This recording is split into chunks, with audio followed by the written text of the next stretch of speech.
Zoom link. Mm-hmm. All right. Oops. All right, Hunter, you can still see us just fine? Yep, I'm looking on the live. We were good to go.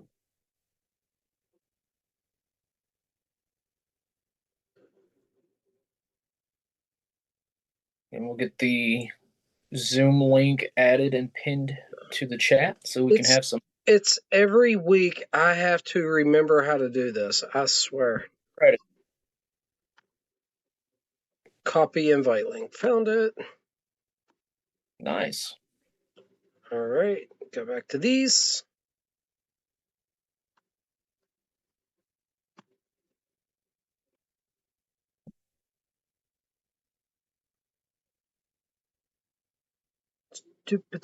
Talk, speak, do something. Move your hands. Well, I was gonna say actually, I hope Walt is on tonight because he's been doing a lot of lives lately. Yeah, he has. Mm-hmm. So we'll have to see. What do I? All right, hold tight. On the chat. Do I have to go to my own live? I don't remember how I've been doing this. I don't remember. I need to write down instructions because every time I do this, I'm just flying by the seat of my pants trying to remember how I did it last time. Yeah, write it down or something. But we'll get it. We'll get it. We'll get it. Let me mute that. That's muted. All right. Paste that there. All right. Looks like there's the Zoom link, and I just have to pin it. That's it. Pin message.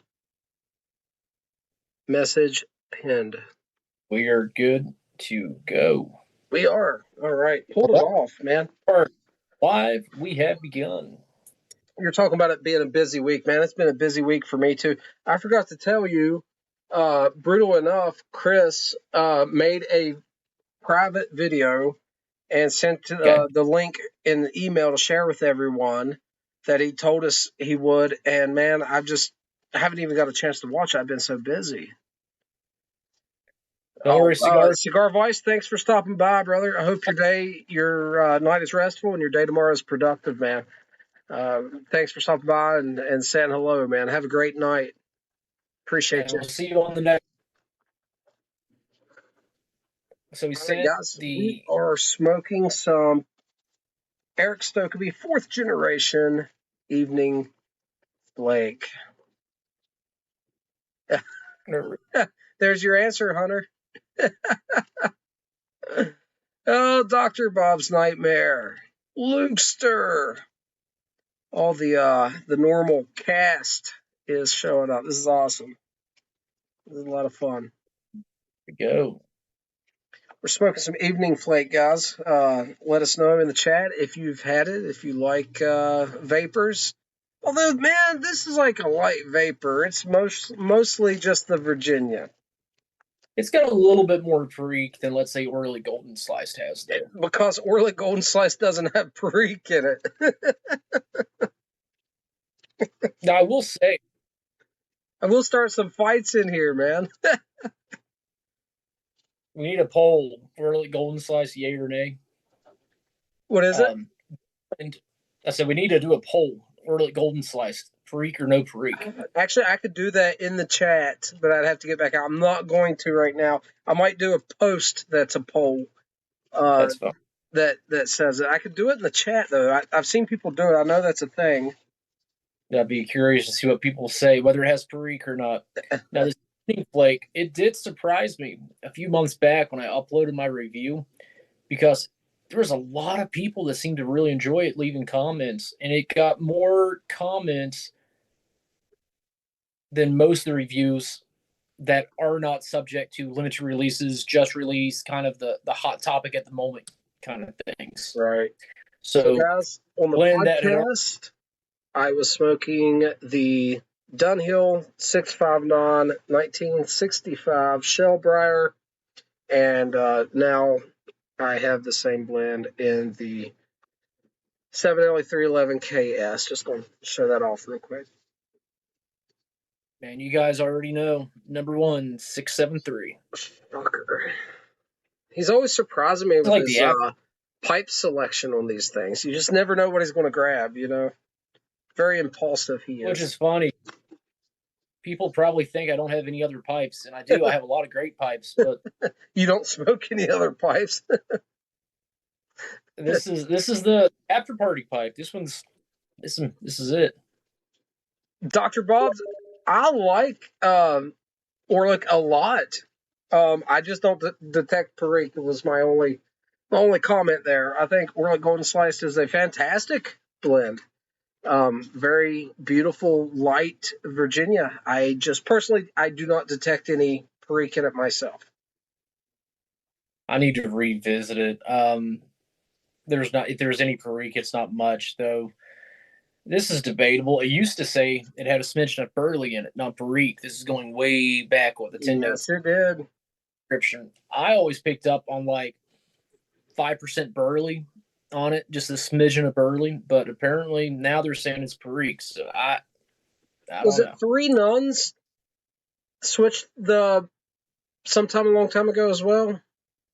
Yeah. It was a vapor and probably the best Virginia Perique you could get. The favorite Virginia Perique of Jim Inks, one of his all-time favorite blends, and it's now Virginia and Dark Fired Kentucky. Still a good blend, but not even remotely what it used to be. Gotcha. And earlier I was talking about Dunhill, now Peterson Royal Yacht, and it has a plum topping to it. And it's almost like it's emulating Perique with the plum note, but I guess maybe a topping's cheaper.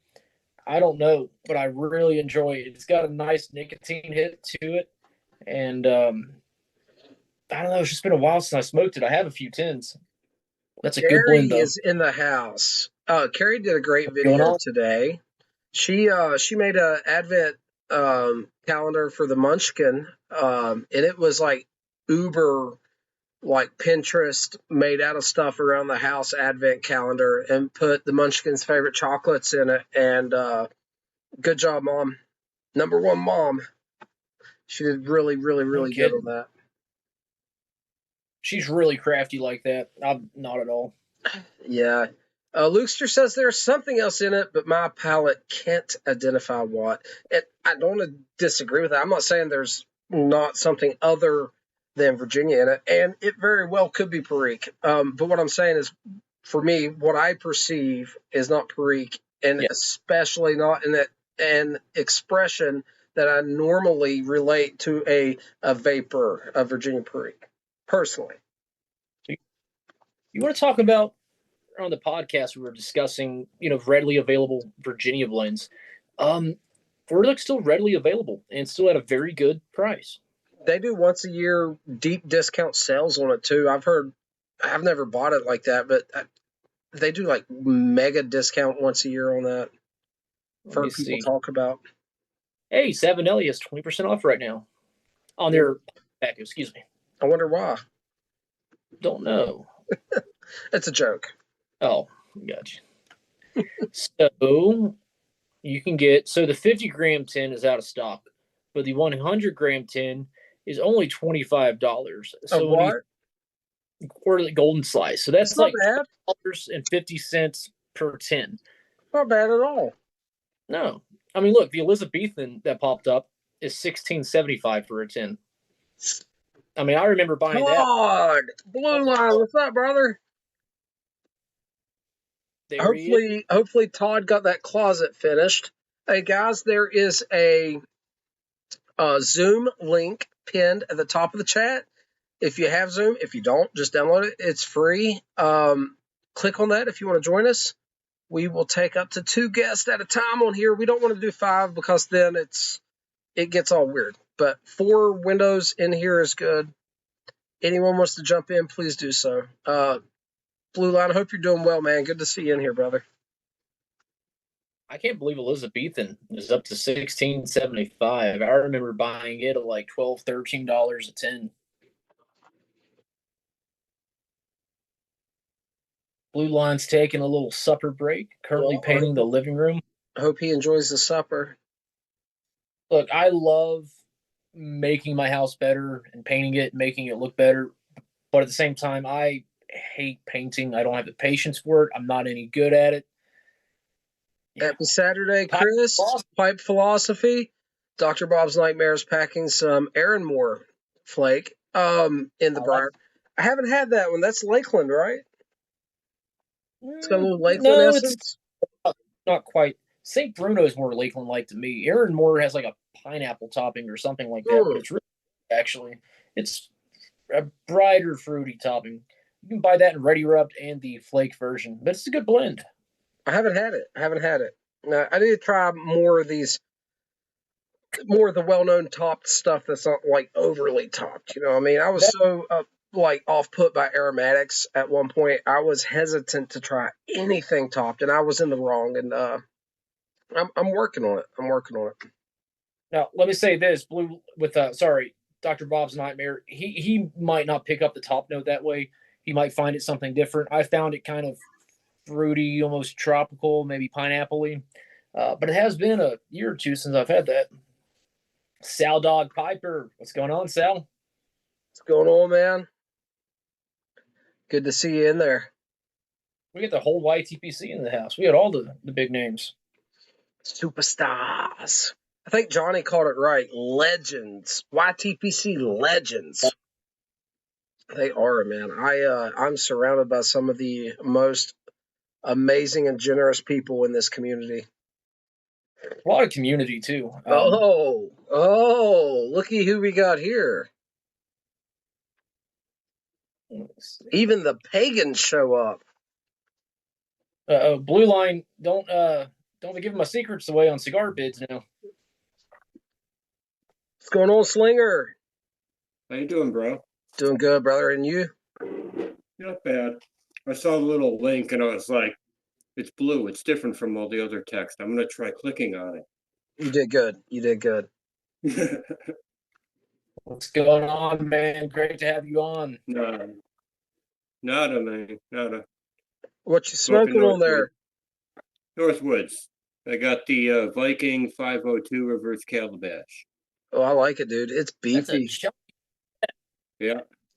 Northwoods is on my list. I don't know how I haven't had it yet, but it's certainly on my list. Mushroom Leg is in the chat. What's going on, brother? Hey, Ray, what's up, bub? I had Woods a long time ago, and I remember really enjoying it because I was a big Frogmorton Cellar kind of guy. You know, the crossover English. Yeah. I need to get some more of that. Everyone keeps telling me Countryside is better, but I haven't got around to trying it. Northwoods was the first English that I tried, and it's special to me. So every time I smoke it, it was the first English you ever had. Yeah. What a way to begin. Nothing wrong with that. Not in the least. It just doesn't seem like odds would be in your favor that would be your first. You know what I mean? That was kind of a shop recipe. It's cool you were able to try that first. No, yeah, it was the first English I ever tried and part of the first order for tobacco I ever made online. So your first online order was to Boswell's? No, I had never tried Countryside, but I did Boswell Northwoods because I was kind of just surfing around the different, tobacco distributing websites and whatnot. And I got that off Boswell's. Then I went and I got some luxury bullseye flake off of Smoking Pipes. Okay. And I got some Star of the East from Pipes and Cigars. Cornell and Deal. I like it. Yeah. Great blend too. Slinger, you've had this Eric Stokeby 4th generation evening flake, I believe. What was your thoughts on it? I love it. For a while, I kept it in rotation. I think right now I'm just kind of focused on other things, so I don't have any on hand, but I really like it. It likes a good dry time, and it likes just look, one flake is all you need. If you fold it and stuff it right, it'll fill the whole bowl with just one flake. You could break it up, it's still good, I'm just going to tell you right now, you'll get a 45-minute to 1 hour smoke out of one flake of that stuff easy if you do it right. I smoked And it's, one flake for an hour on the podcast. yeah.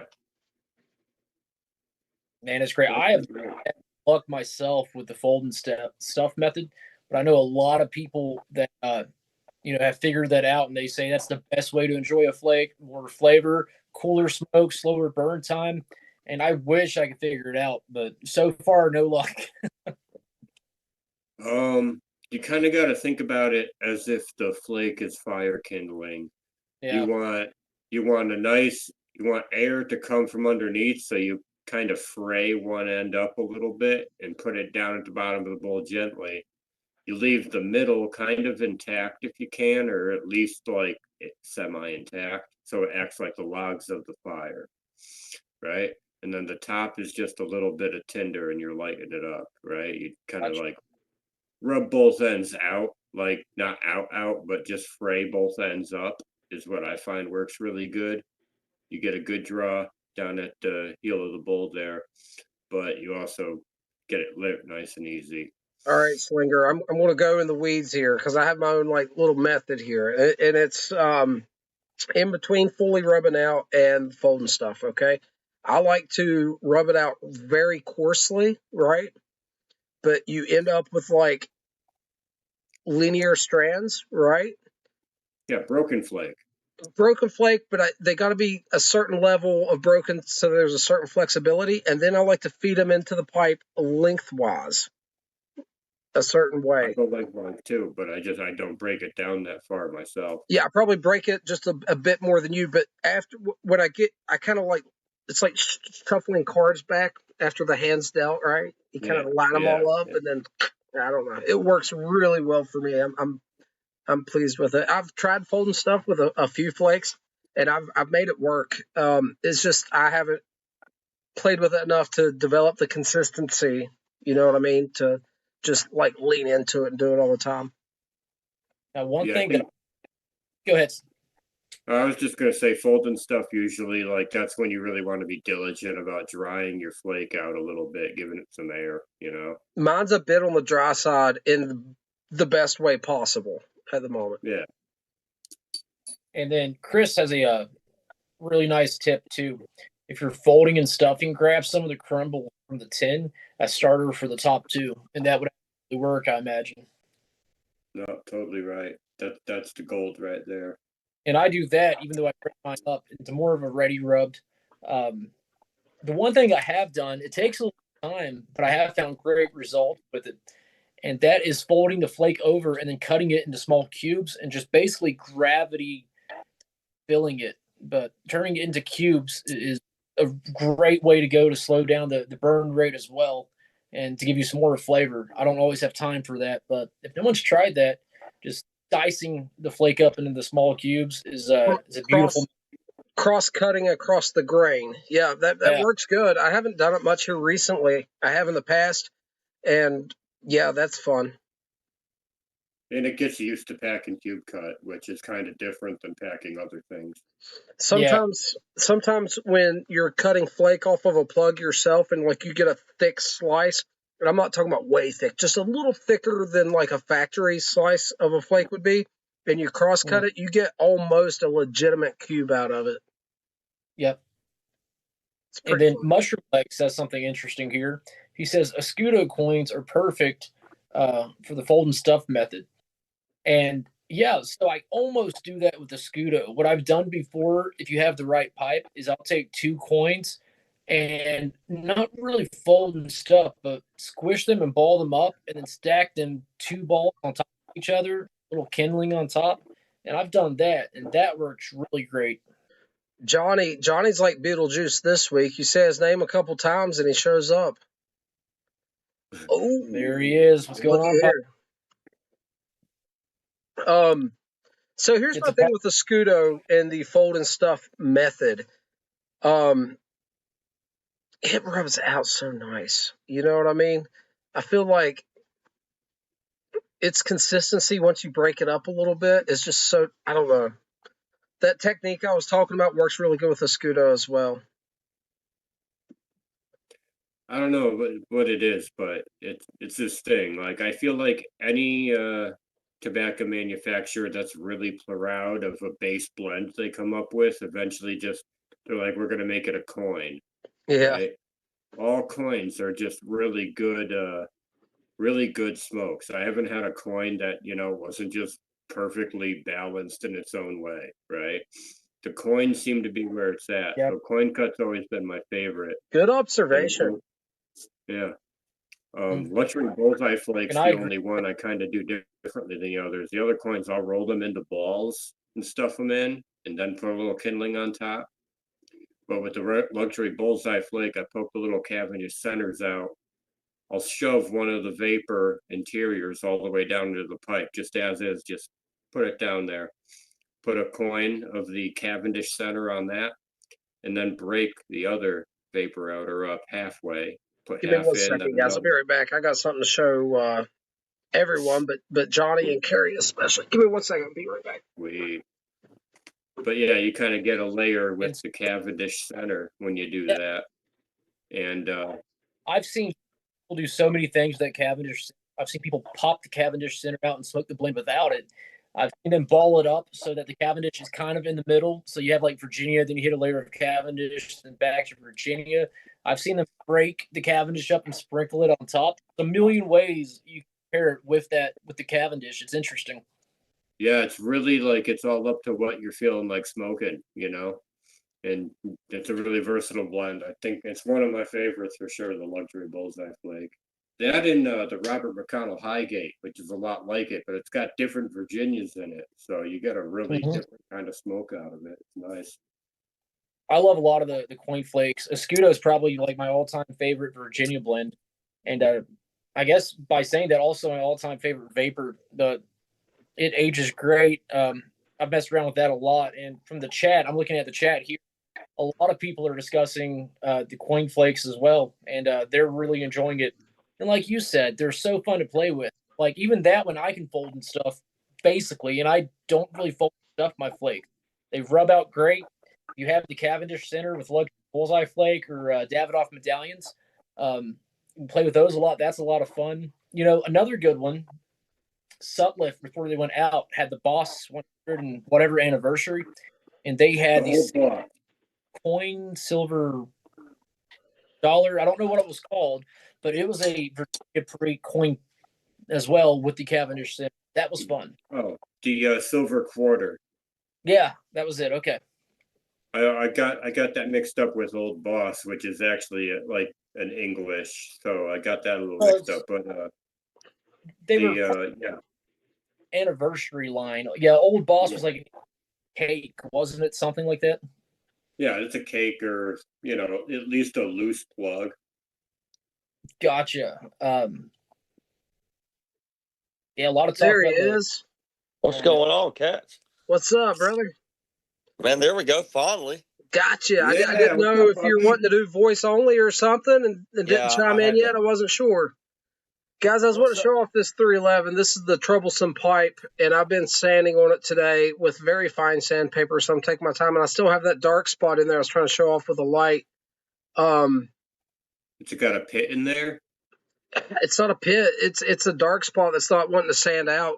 Whatever that was putting off that flavor, I'm assuming is where that dark spot is. I heated it up, and it probably soaked into the briar a bit there, so... To be honest with you, what might help that without so much work is I'm not sure if you're one to do this, but you could maybe lightly coat the inside of your bowl with a bit of honey. Yeah, well, I'm not wanting to. I'm wanting to get it out of there. I'm not wanting to cover it up and have the chance of it off gassing later. I will literally take a 1/28 off the internal diameter all the way around to get that out of there. I don't even care. Like, Yeah. Hey, wider bowl, bigger flavor, right? why not? There's plenty of bowl wall there to work with. I'm just Speaking going of to keep which, going. My hands that got big- sore today, dude. Check that honker out I got going. My goodness. Ooh, What do you got Hey, stuck sure. down in that chimney, buddy? We got some, this is a General Corn Cob, Missouri Meerschaum. Yep. And I've got some Not No Local in here. Yeah. Nice. Gatlin Burlier. Straight from the Gatlin Burlier. Fine blend. Burley, Orientals and Latakia. I've had Hey, Nice. that's one to keep an eye on. That sounds pretty tasty. Dude, get you some. It's good. So what a great shop, the Gatlin Burlier. You walk into an open mall, and on like the third floor is a smoke shop without doors, and they're in there smoking in the mall. It's 1970 in there. I love it. It is. I'm like, It's smoke my pipe in here? Oh, we can curse, and it's okay. Oh yeah. And like the mall people that own the mall know that you guys are smoking in the mall. Well, they said it's a cigar shop. Of course, we're going to smoke. And I lit up with them, and like Dreaded Tiger, Rick. Well, I don't think he got. I'm gonna rent out a broom closet there. Slinger. That's great, man. Heck yeah. He's absolutely right, though. It's like, I went to go find this place. Me and my family are walking down the strip of Gatlinburg. I'm like, I got to find the Gatlin Burlier. I'm looking on my phone, looking at Google. I'm like, it's right here, but where is it? And It's so I huge. call it. I'm like, are y'all inside the mall? He's like, yeah, man, 5th floor. Come on up. And I'm walking through there, and it's just this little bitty store. Just a little, but it's great. And wouldn't you know it, I go there on a Wednesday. It's Richard's day off. Oh, So Richard. the Dread Tiger wasn't there, but the guys that worked in there were great. I know all of them. They're great guys, and I love the display they have of all of the vintage pipe tobacco tins. I bought 2 last year, some blends from the 1970s. Richard has a video of him opening an old vintage tin of Carter Hall, and like, I can't even watch it, dude. My mouth just starts salivating. It looks so good. It's good though. But I bought this pipe because I knew I wasn't going to buy a very expensive pipe because I just bought that Peterson, like a week or 2 ago. Yep. So I didn't have the money, but I had to get some of their house blends. Like, that was the objective. And this was not a disappointment. Does that one have the wooden plug in the bottom? Or is it just pith? Nice. Yeah. That's so what I picked. Did you want? It's there. I really wanted one that was branded Gatlin Burlier. So this is their 2021 Christmas pipe, but I bought it in 2024. I don't know if you can see that. The lighting's terrible, but Gatlin Burlier stamped right here, and then this has the year. Let me flip the camera around. Hold on. There we go. Oh wow, that was great. That's the house pipe there. Heck yeah, that looks awesome, man. Love that. There we go. I'll tell you guys what, and I know this is kind of like far-fetched talk, but if we ever had the great YTPC meetup, like if that was such a thing, what a place to do it at. Gatlinburg, Tennessee. Boy, it would, wouldn't it? And go to the Gatlin Burlier and just, we're in a big lodge, If that would happen, I feel like YouTube would show up in person to shut us down. Well, actually, our policy says, there's your policy. Big Brother in person would just roll in. We'll cut a deal with them if they give each of us one of those platinum YouTube plackets. Yeah. We'll leave and smoke in the parking lot. Yeah, I'm not walking out without something. You know what I mean? I'm getting something out of this show. Hey, me and Hunter had this big cigar lounge trip planned one time, and we went there and the ventilation was down and we couldn't smoke in the lounge. And it was the trip I bought this pipe right here on. Yeah. And we don't live near any tobacco shops, right? So we drive out there, buy a bunch of cigars. I got this pipe and stuff, no lounge. We sit out in his car, man, and we are hotboxing the hell out of it. It's raining. Like, you can't just roll the windows down. And came over there, you got to smoke something. Hey, we had a great time, man. We really did. Well, I couldn't see to drive because too much rain outside the vehicle, and inside the truck was a bunch of cigar smoke. So, I mean, we'll get there if we get there. I was raised with my grandparents smoking in the car with the windows up. I think that's just about fine. Yeah. Amen. Yep. Yeah, my grandparents and my uncle. So it'd be my grandfather, my grandmother, and my uncle would all be smoking GPC cigarettes, and I'm just sitting in the back watching the trees go by, wondering why the world's spinning. It was great. Absolutely. That gives me flashbacks. Oh man, yeah, we were exposed to a lot of secondhand smoke growing up for sure. We didn't know it was just normal. It was life back then. You know what I mean? Yeah. What do you Exactly. I was chewing snuff at like the ripe old age of 6, so you know. I know my granddaddy was a World War II vet. You know, they gave a pack of cigs just for joining the military. Yeah. Here's Here your you go, stuff and sonny. here's a pack of cigarettes, you know. Yeah. And I used to ride with him to the commissary, you know, like the military base. They had a grocery store.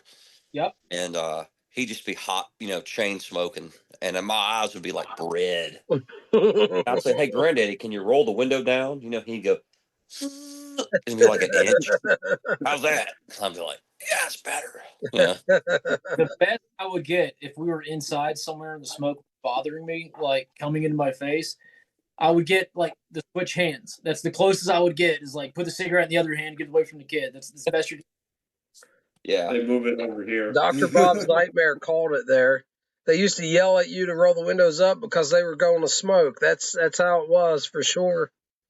It's a wonder we don't all have the voice of Alex Jones at this point. You know what I mean?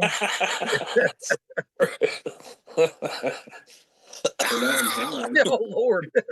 I tell you, with this cold I've had, I have it right now. You got that sultry Guys, voice. I tell you, it's great to be on here. Yeah. It's time to narrate something, man. You need to record a narration of something while you got that cold voice going on. I should do Carl Childers. There you go. Well, it was a nightmare before Christmas. Santa was coming down a chimney. He has books, one on Christmas, one on fried taters. French fried taters. What'd you kill him for? What'd you kill him for?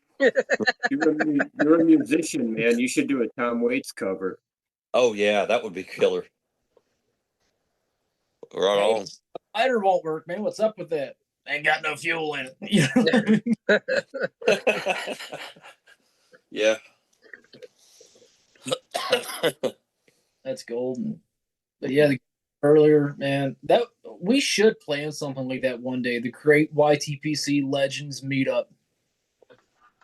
For real. Like, it ain't nothing to it but to do it. If we don't do it at the Gatlin Burlier, another place that would have a lot of room that would invite us in, because there is meetups there, is Boswell's in Chambersburg, Pennsylvania. One of the forums that I'm on meets up a couple times a year. We call it the Hooligans Meetup. But Boswell's will like welcome you in. Yeah, have your pipe meeting here, have your reunion here. Like, cool to do. So, for sure. Yeah.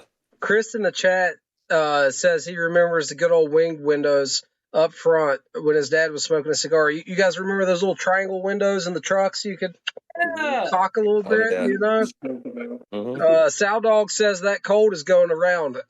Here in central West Virginia, a stomach virus is going around. Out of last week, I think there was 2 nights I did not get woken up in the middle of the night with a kid puking everywhere. Dude, I've used so much hand sanitizer and stuff this week. I haven't caught it. I do not even know how, but you know, been lucky thus far. Well, yeah. I guess I just went to the mountains, got that mountain air, and then I come back like down to Mississippi where the elevation's lower, and it was like, boom. Yeah. You're sick. Sow Dog says fall of 2026, guys. The Great YTPC Meetup. There we go. We're doing it. Let's plan it. I'm serious. I'm going to come in full character as Captain Burley Slice. I'm going to have the cape and all the stuff. Yeah. And gals. I don't, when I say guys, I don't mean to exclude anyone. I do not need Rose and Carrie beating me up. That's right. How old are you, Captain? I am 38. Oh, okay. We're like the same age pretty much. I think you said you were born in 87 as well, right? Yeah. Yeah, I'm a 87 model myself. I'm not like those older brother. I'm 44. From a time when everyone was guy or dude. Man, I grew up as a skateboarder, and like I was in several countercultures. So what's up? Everything good? Yeah, everything's good. Okay, cool. That was my son. Just make I was sure about to say everything's cool. Pipe Philosophy's in trouble. No, that was my son. He's good. He's good. Actually, my wife's gone. She's like 4 hours away at a football game. Oh, you're good. You got this. Yeah.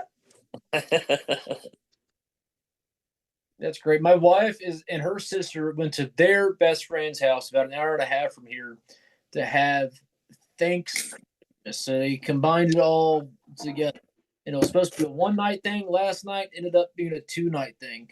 Yeah. So I have like a wife and a 3-month-old daughter. Needless to say, like I never get to use the big TV in the living room. You know what I mean? Yeah. So the past 2 days it's just been TV. And I don't watch a lot of TV, but because I'm watching my murder mysteries. Absolutely. Well, Hunter, you'll appreciate this. Earlier, I had Joe Bonamassa on the big screen just jamming out. I have seen him twice, and I have his autograph, man. He is dude. I love it, man. Joe Bonamassa. Have you seen him live? Have you seen him live yet? I haven't seen him live yet, no. Oh yeah, you're speaking Hunter's language there, man. That's right up his alley. We're two of the guitar players in the YTPC, and I didn't realize until the other night on y'all's live, like Hunter can straight up jam. Like I didn't realize. Yeah, he's a legit player. Well, I haven't played, but I saw Joe Bonamassa for the first time 13 years ago on Dakota's birthday, actually. But I didn't take him with me. I celebrated, afar. Yeah. But yeah, we're fantastic. Talking about the better halves. Mine is still at work. My wife is, let me see, 13, 14 hours in her shift. She's an insurance specialist, and it is the busy season. And she'll be doing the same thing tomorrow. So wait, this is busy season for insurance? Is she insuring like sleds and reindeer? It's health insurance. So it's the does she work through a hospital? Medicare. No, she works over the phone, but she's licensed in like 40 some states, and does enrollments and transfers and all kinds of stuff. Yeah. I don't know the lingo. Oh wow, that's a lot. Yeah, she talks to illiterate people that can't speak English, and people that cuss her out all day. That's kind of the three groups. Yeah. Hey, real talk though. You're talking about the YTPC meetup. Absolutely. The reason I mentioned Gatlinburg is because you got this area with hundreds of cabins. So imagine everybody went in and rented out a huge lodge, like a great meetup area. It would have to have a big patio, but that's possible. If we that's all, what I'm saying. We can make that inexpensive. I dig Sheet. That's a new name for me. What's going on, brother? What's going on? I dig Sheet. We're digging that you joined us. Thanks for being part of the live. It'll be epic. I know it almost started as a joke, but the more we think about it, the more feasible it would be. Yeah. You know what I mean? It's not impossible. No, not at all. No. They're probably all Airbnb'd out by now. Yeah, probably. You have to do it a year in advance. Like you'd have to get on the ball, Hey guys, I Dig Sheet is a pipe presenter on YouTube, and I just subscribed. So, I Dig Sheet. Well, Slinger, it'd be the most trouble for you. I mean, you're coming from way out there in the West Coast on the east, southeast. Johnny's in California. Yeah.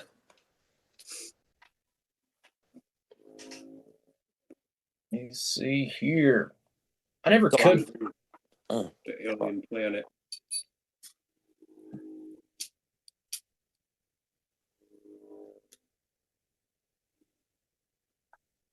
I don't know exactly, Dr. Bob's Nightmare. I don't know exactly why it's the busy season right now. I'm not sure, man. I'm not sure. It's like a 2-month window, and the commission checks are enormous. people are weak and they won't survive the winter. Well, actually, I think what it is for a lot of insurance companies, their new enrollment period starts around this time. That's probably what it is. By And the a lot way, of people are. just got another subscriber. Thank you. So let's go around the horn. We got a couple new people in here and talk about what everyone's smoking, guys. I have some Eric Stokeby 4th Generation Evening Flake in the 7LE 311KS. This is what me and Hunter just reviewed on the podcast, Brothers of the Pipe. And Hunter, what do you have there? Same thing. Eric Stokeby 4th Generation Evening Flake in the number 1673, which is pretty much become the after party pipe. Slinger, what you got going on, brother? I'm smoking Northwoods, and I'm usually smoking a 311, you know that, but now I got the Viking Tor 502 reverse calabash. That's I love cool pipe, man. That is nifty. It's beefy. I like it. All right, pipe philosophy, brother. Let's go over your setup there again. That's beautiful, by the way. I have got some Not No Local from the Gatlinburger in Gatlinburg, Tennessee, in a General Corn Cob by Missouri Meerschaum. There we And go. this is a long smoker. All right. On the channel, got Mushroom Lead with McBaron Royal Twist Deluxe and a Zulu Dunhill by Dunhill. I Dig Sheet has an interesting combination, half Sleepy Hollow, half Briar Fox. Yeah, that is interesting. Leaf and Briar gave us a hookup there. He said, check out Postcard Cabins for local cabin rentals for the meetup. So we're already getting information. All right. Carrie's hubby is smoking Sam Gall with his Fire Dance in a mirror. And I think she is smoking Samuel Gall with Balkan Flake and the Morgan Bones. So that Fire Dance, I haven't had that, but I believe that's berry flavored, if I'm not mistaken. We've got Chris with Bijou by Cornell and Deal in a Chris Morgan pipe. And Bijou is one of the tins that, well, yeah, I got out of the pass. That's Yeah. it. Okay. We've got Leaf and Briar having some Golden Days of Yore in a new Benny Joe Stacker built stack. Oh, nice. Nice. Luke Sir, of course, at the Haunted Bookshop in the 673. Luke, spiritually my best man. I mean, we are right on. It's so funny though, dude. It is so funny. I did smoking that mixture in a K Woody Embassy pipe. Nice. Dude, all kinds of people. Red Pilled Reality. Everyone talking about Bullseye Flake. I packed up a bowl of that in a Briarworks Billiard with a wee dram of Wild Turkey 101. And anyone that knows me knows that is my standard go-to bourbon. I really like Rare Breed, the barrel proof Wild Turkey, but Wild Turkey 101 is quite good. I like the name, by the way, Red Pilled Reality. I feel like we could have a deep conversation.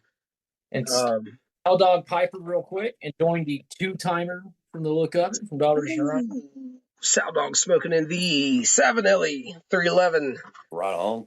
KS.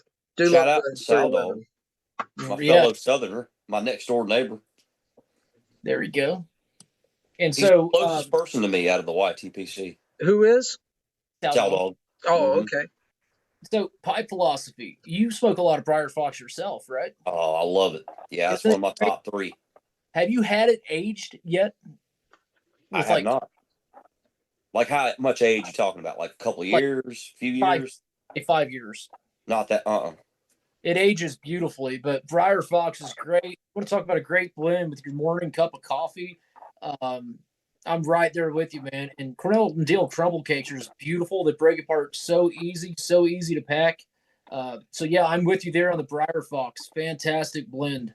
Did you guys see that there's a Winter Fox now? They come out with a winter label for the same blend. Some people's like talking loads of crap about it. Like, well, if you don't like it, don't buy it. It's not a big deal. I thought it was cool. Yeah, it's cool, and their in-house artist has got more projects and art to put out. It's marketing. If you like it, buy it. If you don't, don't. So, Pipe Floss, if you didn't see that, Cornell and Deal made a winter edition of Briar Fox, and it's just the tin art is changed for winter time just limited edition tin art, but it's still Briar Fox. I'm all about collecting. I liked it, man. I thought it was cool. Well, exactly. What I love about Briar Fox, it's just a great, simple smoke. Mhm. Now, my go-to blends are English blends. I love Orientals, Latakia. Oh, yeah. But when I want just a Burley, Virginia, that is the ultimate go-to. It's what a Codger blend should be to me. Yeah. It's like Codger blend. Arctic Fox. I messed up on the name. But I agree. I love the Cornell and Dill tin art. Oh, yeah. So it would be worth it to buy it for me so I can get more Briar Fox and I can have the tin. Sal Dog said try Wild Turkey Long Branch. It is really good. I like Long Branch. I like all of the Russell Reserves as well. And here recently, a couple months back, I picked up a bottle of Turkey 101 8-year. So the 8-year age statement, nothing younger than 8-year on it. And it was, chef's kiss. It was beautiful. Really good bourbon. Chris has a great comment on here. He said it's not like they charge more for the winter edition tins either. Yeah, it was the same price. Yeah. It was limited. Yeah. If you want it, buy it. If not, it's nothing. Have you tried Pipe Philosophy? So in your mind, Briar Fox is like the go-to what a Codger blend should be. Have you tried Cornell and Dill's Pegasus? I have not, and it's about time I did. I'd recommend it. It is more early than Virginia. It has a touch of Black Cavendish, but it is. So Bob Ranowski blended this blend. Okay. And his mindset was, he loved old school OTC Burleys, Codger blends like Bond Street.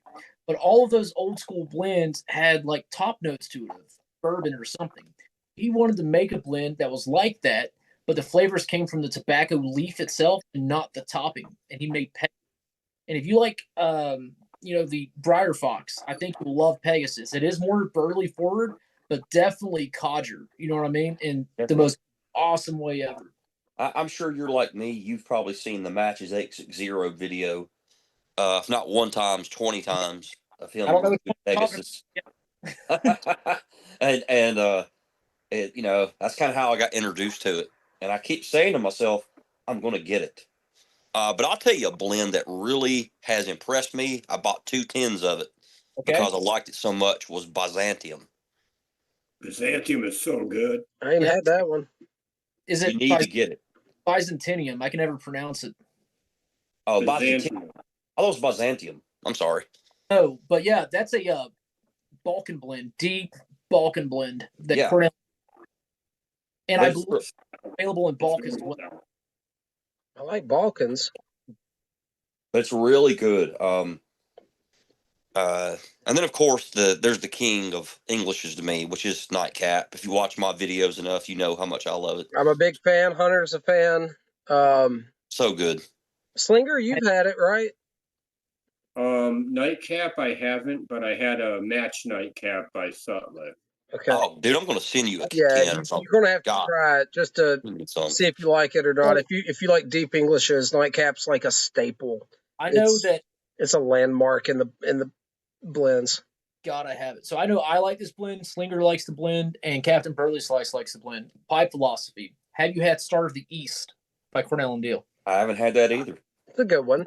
I hear great things about it. If you love Mountain Camp by Cornell and Dill is a good one. I haven't had that one yet. I got some of it. It's really good. Try the Captain Earl's blends if you haven't had them. Night Watch is my favorite. 10 Russians is right behind it. Both those are a Latakia forward crumble cake, very deep English. I love those blends. I got a question for y'all three. Have y'all had Caravan by GLPs? I have not. Not had that one. It's good. It's a rich Balkan. So it's not an English, but they're English and Balkan's pretty close anyway. We know what you mean. But it's a great blend. League of the Keepers of the Briar is in the chat. Good to see you. He says the flake, the Star of the East flake is the better version. I haven't tried it. I've had Star of the East flake. I have not had, I've had Star of the East. I have not had the flake. And isn't there a gold or something as well variation? I've also not had that. And y'all you get got the some. tub with it, and you got the tub art. Oh, the 8-ounce tin. Mm. Yeah, the 8-ouncer. How Yeah, how I are you keep liking it, Slinger? Oh, I finished it all. I keep a bunch of old nails in here for forging rings and stuff. Man, I've Right had on. the just the It's loose, and delicious. it's fantastic. I bet Yeah. the flake is brilliant. Mushroom Leg has his own blend here. Mix Star of the East with the Beast, and you've got Star of the Beast. Well, I have both. I might have to give that a whirl.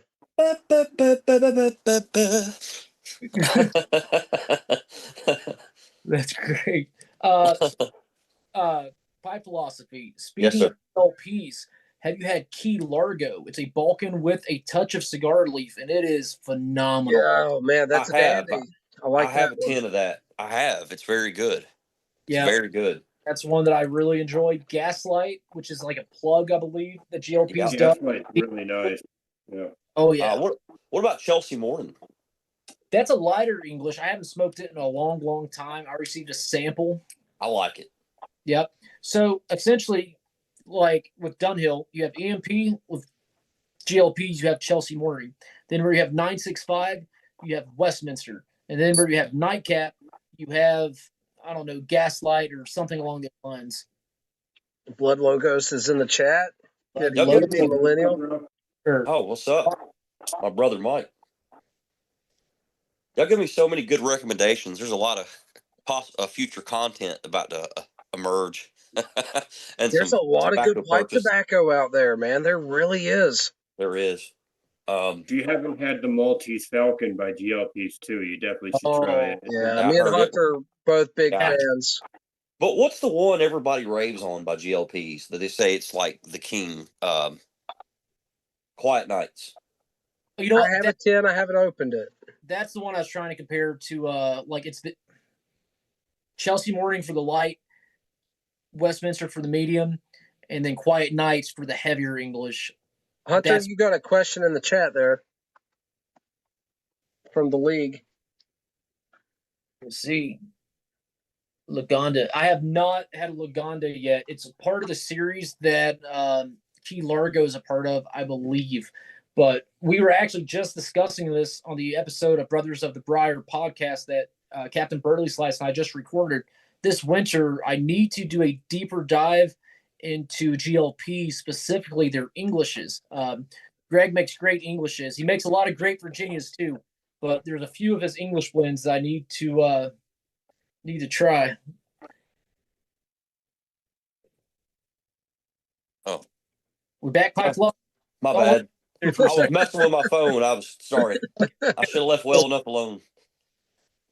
Yeah. Oh, Dr. Bob's Nightmare brings up Horizons. He likes Horizons even better than Have it, Quiet but I Nights. have not tried it. Interesting. I'll tell you a blend I was thinking about the other day that I hadn't touched in a long time. Billy Bud. We just talked about this. We almost smoked it on the podcast tonight. I have it. I enjoy it. I like it a lot. I got it right after I first started pipe smoking, and like I wasn't ready for it. Like it tasted like armpit. I was like, oh my god! But now it's really good. Like my palate's developed. Yeah. And that cigar leaf just it hits you though. It's like It's good. It's good. Really it packs a punch. I had I gotta go put my kids to bed, y'all. Y'all have a good night. Hey, All take right, care, Slinger. Slinger. It was really good See you, for buddy. seeing you. Thanks for jumping in there, man. Yeah, great to Thanks hang for with you, having man. me, guys. Real. Great having you, man. So, Pipe Philosophy, I had a experience with a Cornell and Deal blend that was kind of like that. The first time I ever had Pirate Cake. Okay, first of all, I smelled it first. I thought it smelled like a dog turd to begin with. I'm not going to lie. I thought it reeked. Okay. And I smoked it and I just didn't understand it. It was 75% Latakia. I wasn't ready yet. It was ready for me. I wasn't ready for it. You know what I mean? Right. But finally, it clicked for me. And man, I really like Pirate Cake now. Pipe Philosophy, have you had any of the HU blends? I have several HU blends. I haven't had Dark Sea. So my wife bought me this one for my birthday. I'm really liking it, but my top one at the moment, which I want to keep on hand forever, and it's a good value, is Nashville County. It is really scratching all the itches for me. Do you guys know who Potter Piper is? What Piper? Say again, please. Potter Piper, the priest. Yeah, I have him on there. I'm pretty sure. I think it was over a year ago. He sent me a bunch of HU blends, and it was before HU went So they were in big in America. the paint can style tins. Sorry. The paint can style tins. Pop Yeah. top. Yeah. And he sent me a bunch. He sent me like Dixter, Great Dixter. Okay. That's still not available in America, I don't think. Yeah, I think that's a Europe only blend. That's what was so special about him. He sent me all these crazy blends, and I'll tell you something about HU. You'll smoke nothing else like it. It is so unique. It's good. Tobacco forward. A great value. 100 gram tin for $20. It's good. Guys, I'm going to be smoking the Dark Sea in the 1965 659 Dunhill Shellbriar. And I don't know how well the light's hitting it, but this is a gorgeous, lovely Dunhill. And I show it off as often as I can. I own one of them, and I'm proud of it. I like it. It's Real nice. quick, League of the Keeper of the Briar just lit up his Savinelli 804 Canadian with Ken Byron Ventures Sleepy Dragon. And someone just got off their how many hour shift? 13 and a half hour shift. My gosh. That is brutal. I've been yelling at kids and playing video games all day, and she's been making money. Real quick, just for the folks in the chat, we do have one opening right now. If anyone wants to join us on Zoom, if you don't have Zoom, download it. It is free. And click on the link that is pinned at the top. We do have an opening slot for one more person. Yep. I was going to say, too, guys, if I need to get off and allow for some new people to come up, I'm totally cool with that. No, you're good, man. You're good. It's great having you on here. I'm so glad you joined us tonight. Absolutely. I've really enjoyed it. That's what I like about these live streams is this is our closest thing to really actually be able to hang out. I mean, we're having a get together, a smoke sesh. I mean, it is obviously I would love to be in a room with you guys, but at the availability of this is really something. I don't take it for granted. I'm glad we have the technology and you gentlemen have the free time, and that goes with everyone in the comments that's joining in. I'm glad everyone has the free time. We're able to get together and discuss this thing we all love and enjoy. And Dakota, Salad Dog Piper is speaking your language. Try some Brothers in Arms Legacy Blend. Dark Fired, Perique, Turkish, and RV. So good. All right, Salad Dog. So mention this. I'm really liking it. It's a bold blend. It really scratches a lot of the itches for me. And I actually just talked about it in the podcast we just recorded before this.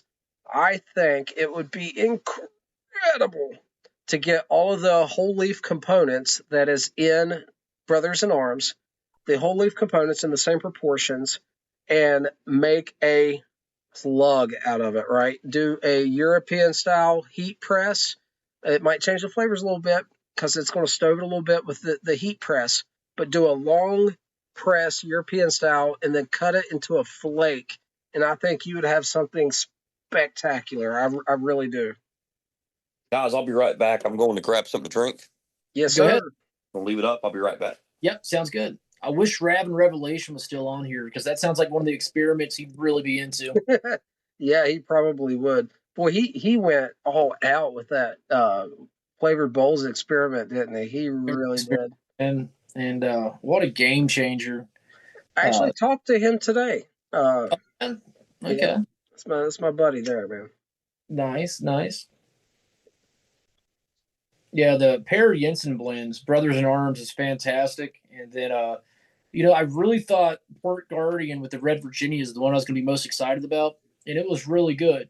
But something about King's Watch, even though it's a brighter, citrusier Virginia, man, what a phenomenal blend. That one really took me by surprise. I almost didn't buy it at first because, I just thought kind of whatever. And, man, it really impressed me. Hey, Dr. Bob, shoot me an email Captain Burley Slice at Gmail, and I'll send you a 10, my man. I'll send you a 10 of the Port Guardian. Just shoot me an email, send me your address, and I'll get that over to you. I'd be more than happy to do that. Lots been given to me. I have a lot of paying it forward to do, and it would be most awesome if you do that. Yeah, just shoot me an email, and I'll get some to you. Carrie loves Port Guardian. She thinks it's nice. Lukester says he loves all 4 in the series. We have not had the aromatic. Yeah, we've had 3 of the 4, and they were all superb. I really believe so. Well, Lukester, what's the name of the aromatic one? I can't think of that one. I know King's Watch, Port Guardian, Brothers in Arms, and then I'm missing the 4th one. And I could Google it, but it'll be more fun if you tell me. Yeah, Dr. Bob, for real. Captain Burley Slice at Gmail. It would make my day. I would love to get that out to you. Unfortunately, because of work and post office hours, I won't be able to ship it till next Saturday. So it'd be 1 week before I could get it in the mail. But no problem at all. I'd be more than happy to do that. Harbor Dreams. Harbor Dreams. That's right. That's it. And Pipe Philosophy. What drink did you grab? What's your drink of choice tonight? Well, it's rare, but I'm drinking a little bit of the hard stuff tonight. Yes, sir. I got a little Crown and Coke going. Oh man, Brown Smooth, man. It's got a little bit of that vanilla additive to it. Goes good as a mixer with Coke. Well, I've been fighting this cold, and I was like, I need a little something to kind of, break this up a little bit. So I kind of, going down great. Yeah, shoot. I just got the typical Evan Williams. Easy to get, inexpensive, always reliable. I'm just drinking a little Blue Moon, Belgian White. I really hope that. Well, I need to go buy some Maker's Mark. That's my favorite bourbon, my go-to, but I'm out at the moment. Chris, why don't you jump in here, man, and tell us about your Vegas experiences? We got plenty of time. We got a slot open. Would love to hear about that. He said that Harbor Dream was a big hit, the hospitality suite at Vegas at the show this year. So yeah, maybe we can try it. Oh, please go ahead. No, go ahead, Pipe. You're good. Oh, I was just going to say I need to buy the rest of the pair Jensen blends. I only have King's Watch. It's all I've had so far. It's good. It is good. I liked it a lot, actually. Yeah, I didn't think I would. I bought 2 tins of Brothers in Arms. I knew I was going to like that. And I got one of the Port Guardian, right? And I thought Port Guardian would be the Virginia that was more for me. But Hunter was telling me how good the King's Watch was, and it sent me a sample of it. It sent me a sample of the Port Guardian as well. So I got to try the Port Guardian. I have a 10 of them. We'll send it to Dr. Bob. And the King's Watch, the Bright Virginias with a little bit of citrus top note, it really scratched the itch for me. Yes. Now, Brothers in Arms, it's what Pear considers his Burley blend in an interview. That's how he referred to it. It's not Burley dominant. It's an interesting one. It's kind of complex, very bold in flavor and strength. I really liked it. Hunter's review was spot on King's Watch. I watched it the other day again. Well, thank you. Yeah, absolutely. And when you said that it was, I didn't realize that he based it off Capstan Gold. Yeah. So that made me love it even more. But yeah, it's just this nice hay citrus, but it's got a little bit of, there's some warmth underneath, toastiness that comes through, and it's just like a great straight Virginia. And I love it in a corn cob too. I think it's the perfect starter of Virginia, especially for someone wanting to get into flakes, because for me, the moisture was absolutely perfect. Could not be better. I mean, just spot on, perfect moisture for Virginia. That's right where I like it. And it smoked so smooth. It didn't get hot. It had no bite, no rough edge to it. Just, I mean, I know it will be better with age, but I mean, that's a Virginia. Smokes great right out of the tin and so user-friendly for Virginia. I was really blown away by it. And so, real quick, we got Sour Dog Piper, High West Whiskey. Dakota, are you familiar with that? Say again? No, I've heard of it. I have not had it. Leaf and Briar is having bourbon lemonade. He's got Country Time and Buffalo Trace. I love Buffalo Trace. So I have not had the High West whiskey. That's a new one for me. So I might have to be on the lookout for that, but I'm not sure if that'll be available where Dakota and I are. Everybody type in Leaf and Briar. He's a new presenter. I just realized he's got a second video up. Mark, he is awesome. Everyone go check out Leaf and Briar. Give him a follow if you would. He's a really nice guy, loves pipes and tobacco, and he is a fantastic addition to the community. All right. I just subbed to Leaf and Briar. I hope everyone does the same. I think I've subscribed to him. Yeah, he's not. I'm going to. Looking forward to where his channel goes. Absolutely. Man, how great would it be if we could utilize the after party for people to find new presenters and subscribe to them somehow? That'd be phenomenal. I would like to do more of that myself. I mean, me and Hunter both got our foot in the door due to Jess. You know, Jess Piping. Out to Jess. Mentioned both of us and got us a couple views and got the ball rolling. And like, I don't even know how he found my videos. I have no idea. He spends all day scouring YouTube because he is plugged into everything, man. He doesn't miss a beat. I remember when he first gave you a shout out. Yeah?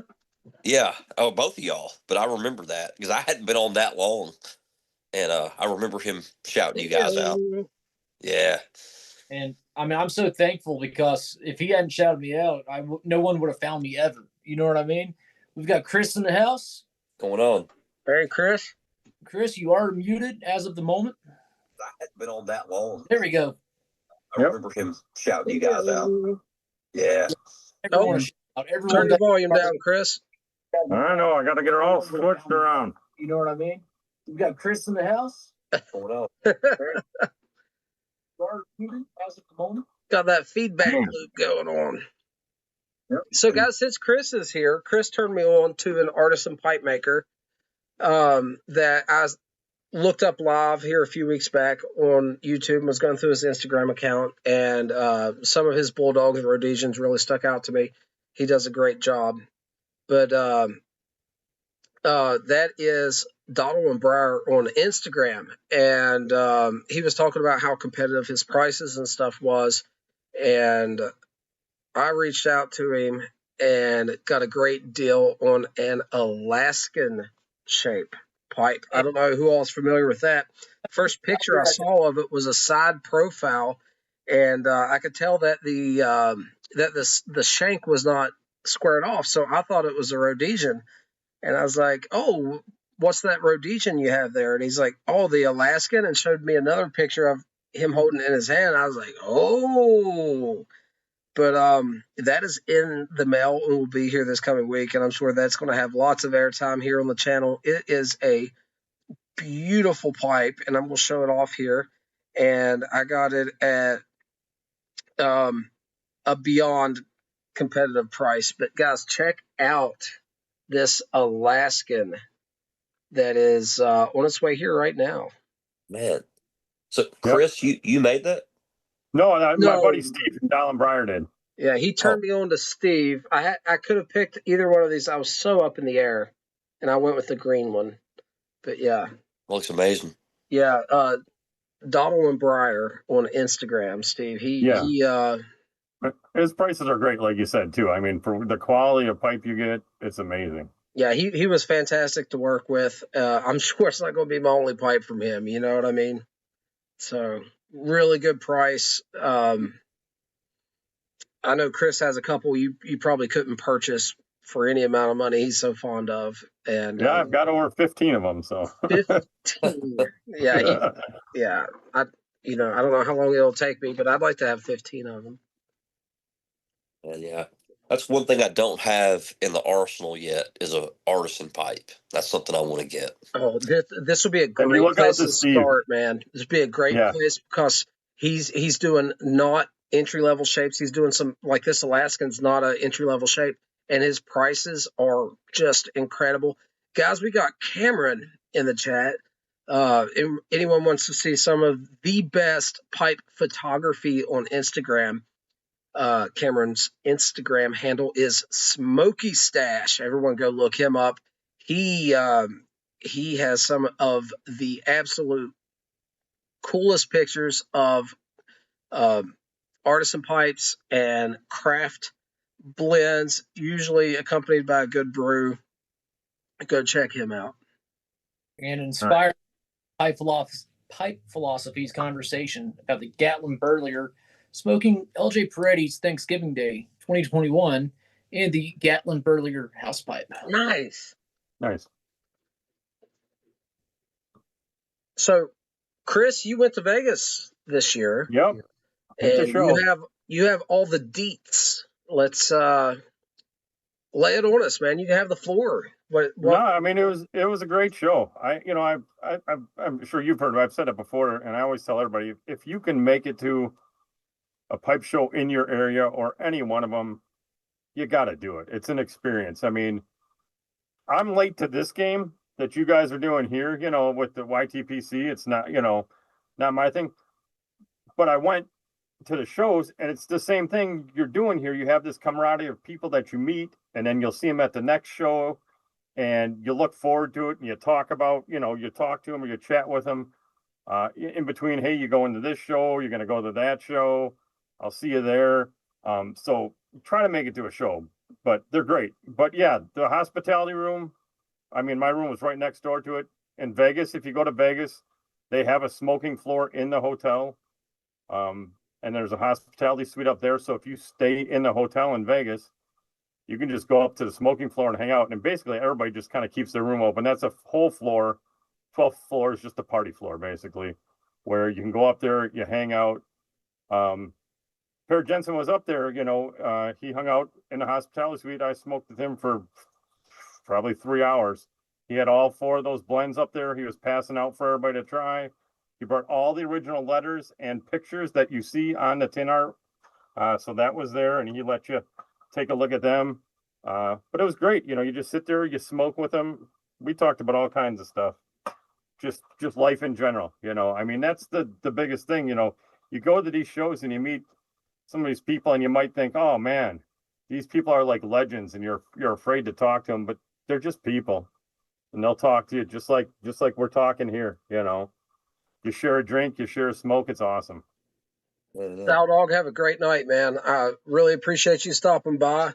Always good to talk to you. Always got your tamper here with me, man. I really appreciate it. It's all dirty right now with ashes all over it. But really appreciate you, man. Good seeing you. Hillbilly Piper's in the chat. So, yeah, I heard a bunch of stories from Vegas. I listened to all the podcasts from the people who went. Obviously, that is the big one, right? The other big one would be Chicago, and I know there's nuances. Chicago probably has a little bit more of an international presence there.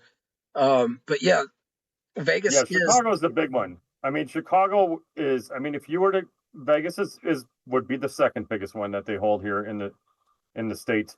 But if you were to just look at size-wise, tables, vendors there, Chicago is easily 3 to 4 times bigger than Vegas. Oh, I didn't realize that it was bigger. I typically hear more about Vegas. Like, the hype around Vegas seems to be larger than Chicago, but I do understand. I'm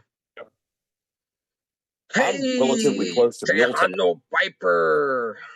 He says, any tequila drinkers in the house? I've been violated personally by tequila, so I try to avoid it, but I Tejano, I'm allergic to tequila. I drink it I'm with and I you break there, out in Hunter. handcuffs. Oh no. But yeah, we can talk tequila. We can talk mezcal. We can get into it, brother. Oh man, me and Don Julio and what was it, Jose Cuervo. Man, look, I like it. It doesn't like me. One of those weird relationships where, like, I don't see what its problem is with me, but every time I try to get to know it, it beats me up. Hey guys, I really enjoyed it. I think my phone's dying. I got to go plug it up. I'm gonna hop off. I might get back on later if it's if you're still on. Yeah. But this was awesome. Yeah. Thanks Love for it. stopping by, man. It was great chatting with you. Man, yeah. Fun, man. We got to do this again soon. Absolutely. We'll see you real soon. I'll be in the chat, but Okay. We'll see you, man. Thank you. Loved it, guys. Thanks for stopping by, brother. Love you too, Absolutely. man. So, if you guys don't know Tejano, which I had to ask one of my Mexican friends what that meant. It meant Texan. It's a Texan piper is the exact translation there. He has some of the top videography out there, man. He is talented, and he is a man of style as well. Definitely go check out his channel. He's having a lot of fun trying new stuff, and I am greatly enjoying watching his journey. So something funny here that I didn't include on the podcast, but I will include here on the After Party Live. My wife is very tolerant of my pipe smoking. She enjoys it. Most blends do not bother her. I can smoke, Virginias, heavy Englishes. She's cool with it. One blend, though, she's like, I hate to nag, but that smells terrible. Why is that so strong? What is that? And it's a blend you would not think. It's Peretti's Thanksgiving Day. She couldn't stand the smell of it. She puts up a haunted bookshop all the time. Pirate cake, it doesn't matter. But LJ Peretti's Thanksgiving Day, she's like, that blend's kind of strong. Can you close your door a little bit more? Make sense. Yeah, right.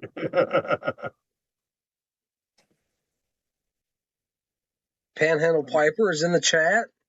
A very good evening. Angela says she doesn't like Nightcap. So no, I can see that. Like I can see that, Yeah. No. My wife, I go to smoke. I go to smoke Nightcap, and she picks on me and says, "Don't throw up," because I threw up one time, years and years. But the smell doesn't bother her. But this one Burley blend, which is like, I smoke haunted bookshop around her every single day. For some reason, this one bothered her. Oh, Hillbilly says Tejano had his first cigar recently. I'm going to have to check that out. I must have missed that video. For some reason, my notifications are all messed up. I'm not getting... I got to look up people individually to see what videos they've put out. It is annoying the ever-living crap out of me. And so, yeah, I'll have to check that out. Carrie is not a fan of the Thanksgiving Day. I would, if you have any left, I would jar it up and revisit it in a year. Because what I'm smoking is from 2021. It has 4 years of age on it. And from a lot of people online, they say within a year, it really changes. I've seen people that buy it new and they won't smoke it till it has at least a year of age on it. They say they do not like it fresh, but they love it with some age. Hopefully that helps. But, not all blends are winners for everyone. And it's okay if there's something that, isn't meant for you. Yep. There's blends out there that I don't like either. So it's okay. Chris, are you a watchman? I see you got something on your wrist there. Not, I don't get into it too much. I can only go down so many rabbit holes at a time. Man, that's one of my ones, and I scratched the itch of what I wanted on the cheap with this one. This is a steel dive, so it's a Chinese manufactured housing and band stainless steel with a Seiko automatic movement. Ceramic bezel, sapphire crystal, screw down crown, like all the stuff I wanted from like a Submariner style watch for $65. So there you go.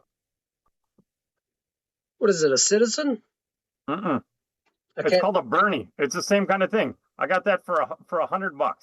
Nice. Same movement, skeletonized back, so you can see the automatic. Yeah. Movement, all that I stuff. love it, dude. I love it. It's great, and all of that. Even if you, it's hard to see because of the glare, but see the orange and all that. That'll even fluoresce orange in the dark. Oh, dude, the lume on mine is crazy. Yeah. The lume on this gets insane, but even the orange looms on this thing. The date's probably not right. I didn't switch it when the month changed over, but yeah, But this has been crazy. And on your diver like that, your crown is, you have an external diver crown, right? Yeah. That's that bezel on the top. This one, it's internal. That top Yeah. button will turn your diver crown on it. So it's all internal where you can adjust it. It's real cool. Dude, I almost want to show off this loom. Honey, unplug that light for a second. I'm not joking. Guys, I'm sorry. Rabbit hole. I'm going to have her unplug this light for a second. Oh, it's not showing up worth a hoot. Let me see if I can get behind it, do it for you. Turn the other lamp off just for a second. Charge it up. Put it underneath the lamp real quick and charge it up and get the loom going. Get it popping. I'm going to have her get the lamp as well. We'll see if it, no, I think the, reflection from the laptop's messing it up. Let me see if I can get this thing I going. took some pictures of it before and it did really well, but you can't see Here, nothing. let's see Right how now. I I'm don't gonna know do why. Yeah, lumen on that one. Yeah, you can really see that. This was like almost like a blue, man. Yeah. It's not going to show up, but yeah, it's cool. Real quick, Curie says that her 311 might have to be a Latakia blend pipe. That's primarily smoking my 311. I think Englishes smoke great in them. She was asking if Latakia ghosts earlier. Latakia certainly ghosts. I've never minded it. If I put a straight light Virginia in my Latakia ghosted pipe, I'm like, oh, this is a little different. You know, it's never been a problem for me. But if you want to dedicate it to Latakia, that's a great idea. They smoke them great. Englishes go so well in 311s.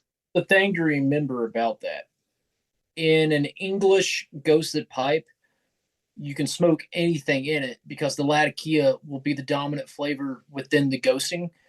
I mean, you smoke some Virginia in it, you're going to taste a little Latakia. But, you know, you can smoke anything in that and not be afraid of it interrupting the flavors of the English blends, per se. If you have a pipe that you really like smoking or like golden sliced in, you know, a very mild and light Virginia, then you may want to shy away from the heavy English blends. I usually dedicate my pipes to genre types like English, Virginia, so forth. I have a few pipes that I'll smoke whatever in, kind of like the number one that I always smoke. I'll smoke literally anything in it, and I don't have to worry about it. But, you know, it depends on the pipe, and there's a lot that goes into it. Chris, But yeah, what'd you say? How much you you were rotate them? You know, that's the other thing. How much you rotate them? If you're just going to smoke, if you smoke 3 bowls of English in it, then you're pounding that Latakia into that bowl, right? But if tonight you smoke English in it, you know, next time you pick up that pipe, you grab a Virginia, and then you go back to it again, and now you're onto a Burley. You're not running into that ghosting the same way as if you're just pounding one heavy lat after the next, you know? Yeah. So that's kind of how I do it, you know. What are you smoking? I don't know if I asked you or not. Oh, this is my Chris Morgan. Beautiful. What do you have Awesome. in it? Well, Bijou. Nice. Sipping on the Bijou. Yeah. Hillbilly says, hear anything about your Xmas pipe? Guys, I hate to keep bringing this up. It was asked, and we'll go over it real quick. So smoking pipes do not return smoke pipes. That's their stated policy on their website. Obviously, I didn't know that there was like lacquer or whatever down in the bowl until I smoked it. So it was a smoke pipe. They did me a favor, talked to the manager, and said if I paid to ship it to them, they would inspect it, and if they found anything wrong with it, right, they would refund me my money. So obviously I'm not going to go through all that. That's silly. I took the sandpaper to it today, and I started sanding it down. And I've got bare briar with some dark spots I still got to get out of there. But yeah, I'm just taking it down to bare briar, starting from fresh, and I'm not going to deal with it. For me, it's not that big of a deal. The reason I brought it up is because I mentioned it at first. So many people let me know that they were having that issue that I'm like, wow, this is an actual thing. And at that point, I wanted to be the voice for someone that wouldn't speak up, or the voice for like the pinned comment on that video, a new pipe smoker that didn't know if he was doing something wrong or what was going on with his pipe, why it tasted bad. But, you know, a known problem that with enough light, we might get it fixed. And real quick, Mushroom Leg says, "This is straight pipe ASMR. Just zoned out, half asleep with cat. Cat, I just want to say thank you, Mushroom Leg. That's awesome. We appreciate that. That's a great compliment." And of course, Pipe Philosophy, true to his word, is back in the chat. There you go. Grab that battery pack. He's ready to rock. Ready to go. I really looked at the Chris Morgan Christmas pipe. It was only like $100. It's pretty. Man, I liked it real well. I'm not gonna lie. And while I was looking at the Morgan pipes, of course, I looked at the Morgan Bone series, which Dakota and I are both big fans of. I would love to get a Morgan Bones poker, but it looks like he only makes the pokers with the 9mm filter. And man, no, that's just the run he's got this time. He'll come out without them. He's just got to run a 9mm stuff right now. Okay. So yeah, but that looking. Run looked good, man. That run with the 9mm filters looked good, and I asked him about it on Instagram. And yeah, we'll see. Hopefully he comes out with a non-filtered. I'll tell you, if you like the one, I was the same way. I was waiting for a poker forever. Yeah. And he came out with one with a 9mm filter, and I jumped on it because I waited 6-8 months for one to come up because they send him the stumbles and he goes from there, kind of a thing. Yes. You grab the one with the filter, man. It smokes awesome. And I just smoke it without a filter. It's like a mini reverse calabash chamber then. Have you seen my chubby Rhodesian bones, Chris? Mm-hmm. Dude, I would buy several more of those at that price. I mean, dude, that thing is just. Brother, I have to have like almost 20 bones pipes by now because if a shape comes out that I like, I buy it because at that price. And I bought them because I also eventually I want to get to it where those are the pipes at that money. My daughter's 13 and artsy crafty. We're just gonna start coloring up pipes and stuff and having fun with them and staining up pipes together. So I'll let her pick one out and we'll just go with it. Leaf and Briar. Whoa. Leaf and Briar hasn't seen my chubby Rhodesian, so I'm going to have to go grab that to show it off. Mine's colored up nicely. 75 deep.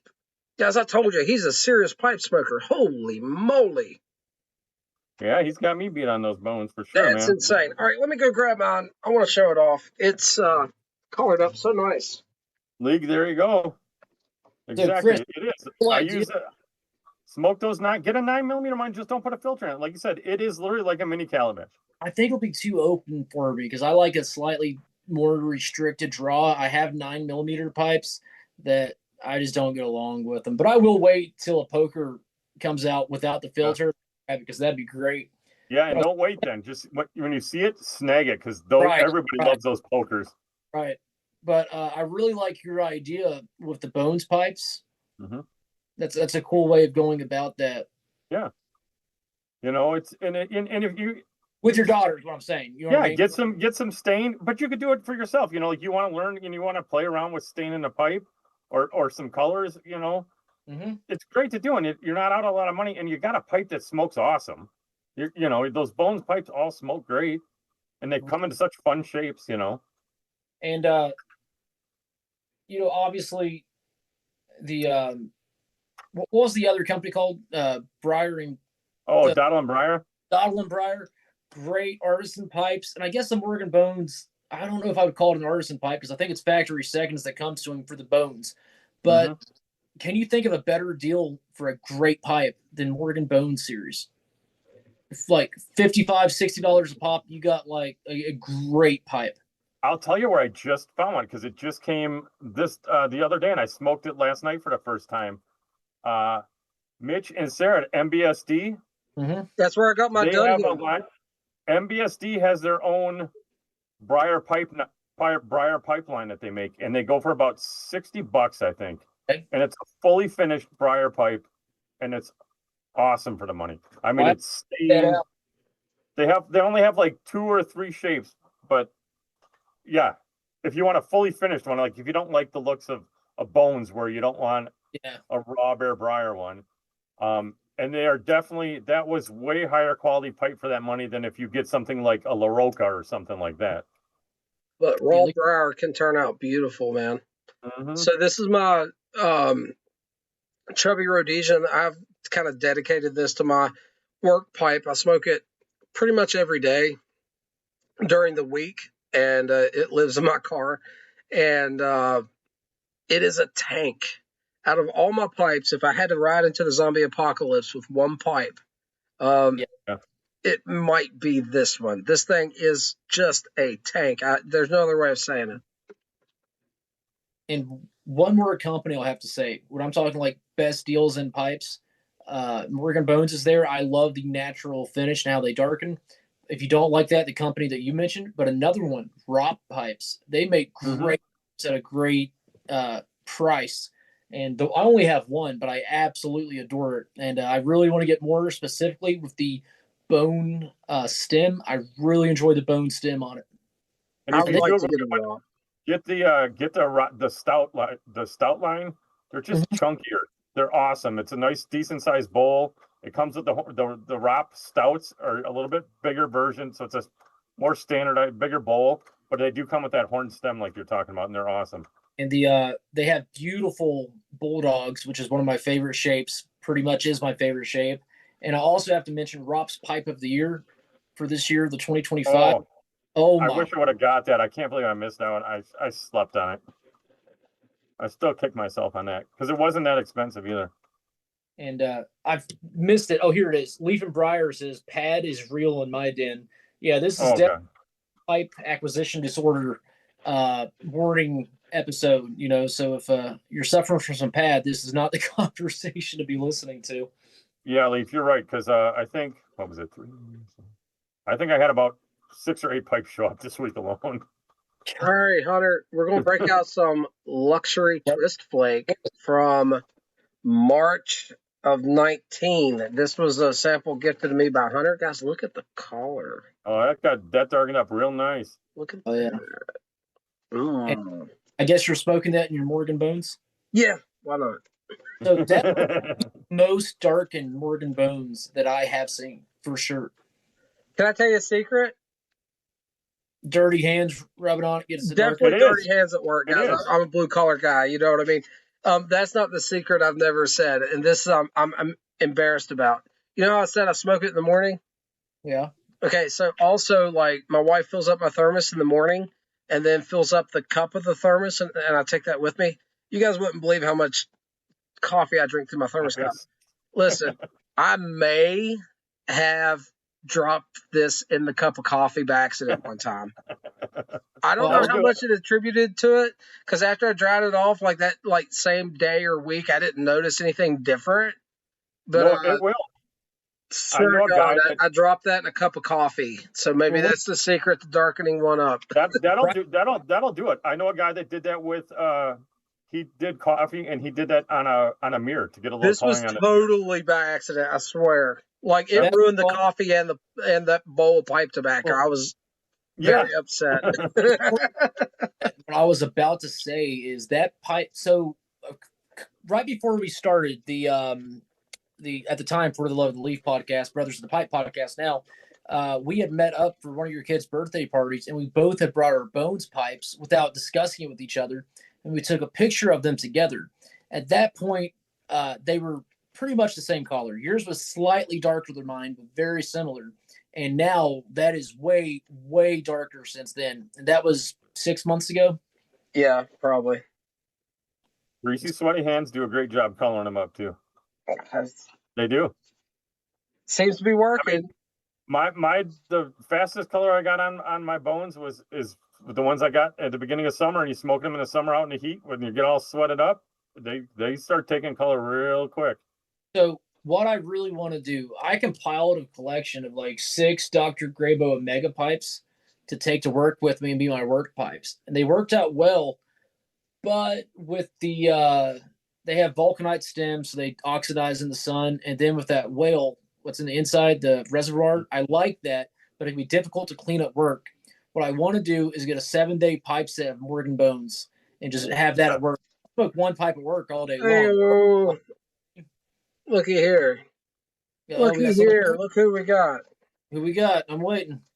You'll see. You'll see Oh, that square body in the background, buddy. it There is it Smoke is. Ash. Cameron, Hey, brother.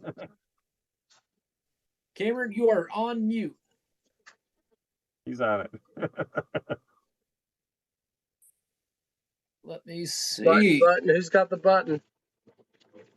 He's working on it. If you tap on the There there he he There you is. go. There we go. What's What's up, up, fellas? What's going on? I was smoking some evening flake with you all. Oh, you did grab the Eric Stokeby Evening Flake. Yeah. It's a good blend, man. Mm-hmm. What are you drinking? Ah, very The nice. Hefeweizen. I, Yeah, it's good. It's good. It really does pair good together, I think. and which pipe are you smoking? It's a paneled Sassini. Oh, yeah. Beautiful. Pipe, man. Look how beautiful that is. Yeah, I really like this one. It's cool. Very nice, man. Yeah. This evening flake is from, well, I jarred it up in 22. I think it's from the end of 21. So a little bit of age on it. Yeah. What we're smoking is probably about the same time period. I didn't mark the date on the jar, but I think I have it marked in a spreadsheet somewhere. But around 22, if I had to take a guess. Yeah. Good stuff. Ages nicely. Great blend. Probably the best bulk Virginia flake available at the moment. Yeah, I agree. Yeah, I need to grab some more of it. I got probably a little over half a pound of it or something in jars, but it's good stuff. I think my favorite bulk Virginia flake for a long time was Newminster's Virginia flake that they had, 400. Yeah, Superior, whatever. Yeah, but now that it's gone, I would say the Evening Flake is the winner for me. Hunter, Yeah. this luxury twist flake from 19. I was gonna say that's the other one that I like is the luxury twist is another good one. Yeah, this Oh, is yeah. hitting it, man. I get a coconut topping on that. I know get a it's not coconut too. Yep. coconut good. I will say this: my favorite bulk Virginia, it's now gone. It actually wasn't a flake, even though I'm a Virginia flake snob.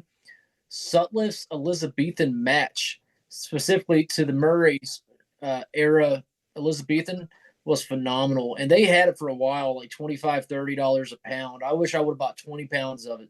It was a great bulk ribbon cut vapor. And it was the best bulk Virginia on the market, in my opinion, until it got canned. R.I.P. Yeah, sure. And one more that was inexpensive. It was discontinued a couple of years back. Not a lot of people tried it, but it was Daughters in Orion, if you can believe it.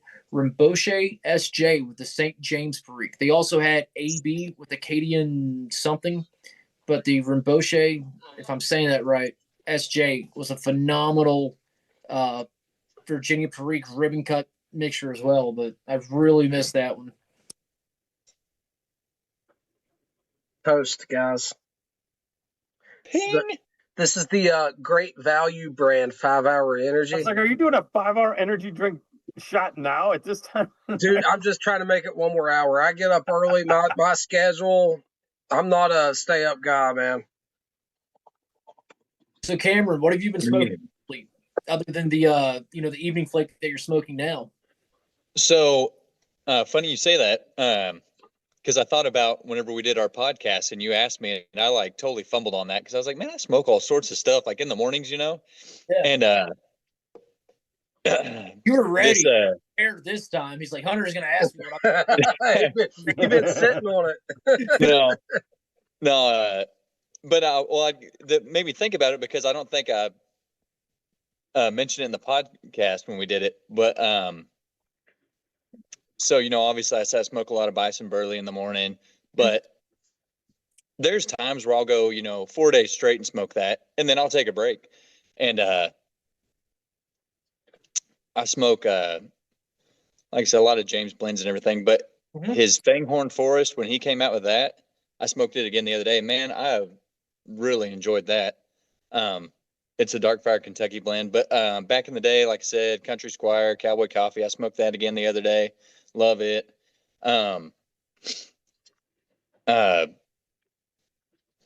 Three Nuns. That was one I was going to mention in the podcast. I used to smoke that a lot, and I broke it out again the other day. I was like, man, I ain't grabbed this in a while, you know? Haven't had that in a while myself. 3 Nuns green and 3 Nuns yellow, and those were both really good offerings as well. Dude, and I've got another 10 of it. I need to open it again soon because I'd smoked through it initially when it released. But you were speaking of Per Jensen earlier. When he did, the Birds of the Feather series, Aberrant. Man, I used to love that. Gosh, I need to crack into it. I got 1 or 2 more 10s still. That whole series was great. Who was behind Pipe Force? That wasn't Per, was it? That was Jeremy McKenna or whatever I know did the artwork. That was Russell Lett, wasn't it? Look it up. I don't know. I don't know if Per was working with them on that or not. No, I don't think he would have been. I think he just did that. Birds of a Feather was his collab with Sutliff back then. Yeah, I think it was. But the Pipe Force series as well. It just made me think of that's kind of left field of the conversation. It was Sutliff. Yeah, I know. Like I said, I know Jeremy did the artwork, McKenna, but I don't know. I don't remember. I don't think it was McAllister. McAllister was behind a lot of these Sutliff match blends. It was Per. It was Per. Okay, Pipe Force as well. Hey, I'll tell you a great blend. Talking about 3 Nuns. Have you had Savinelli's Dibloni d'Oro? If I'm saying no, yeah, that's good. That's a good one. If you like 3 Nuns, that's a good other option. That's I don't want to say it's right in the same wheelhouse, but I think it's good too. Yeah, I've never smoked any of them, but I've got buddies that really like all the Savinelli blends, or a few of them. They've said they're really good quality. I've never tried any of them. Who's making them? Well, they're gonna disappear. Yeah, it was McBaron, I believe. I think so. They have a few blends that Cornell and Deal produced, but those are the 10s, I believe, in 2-ounce Cornell and Deal style 10s. Slinger's talking about that HU Director's Cut. I'm loving HU. I've smoked it tonight. Have not had the Director's Cut. That one might need to try that one out. Director's Cut's good. It's pricey though. That's their most expensive offering. Is it? Mm-hmm. It's about $40 at most places now. Oh my! I know this Dark Sea my wife got me for my birthday is Chef's Kiss Wonderful, and the Nashville County. Like I said, I want to keep that on hand for the rest of my life. Yeah, I smoked that so much of that Nashville County. It's so good. So going back to that Per Jensen in that Vegas show, I asked him if he was, because I was like, "Are you going to make us a Burley Slice again? Somewhere in the future now that you're bouncing around?"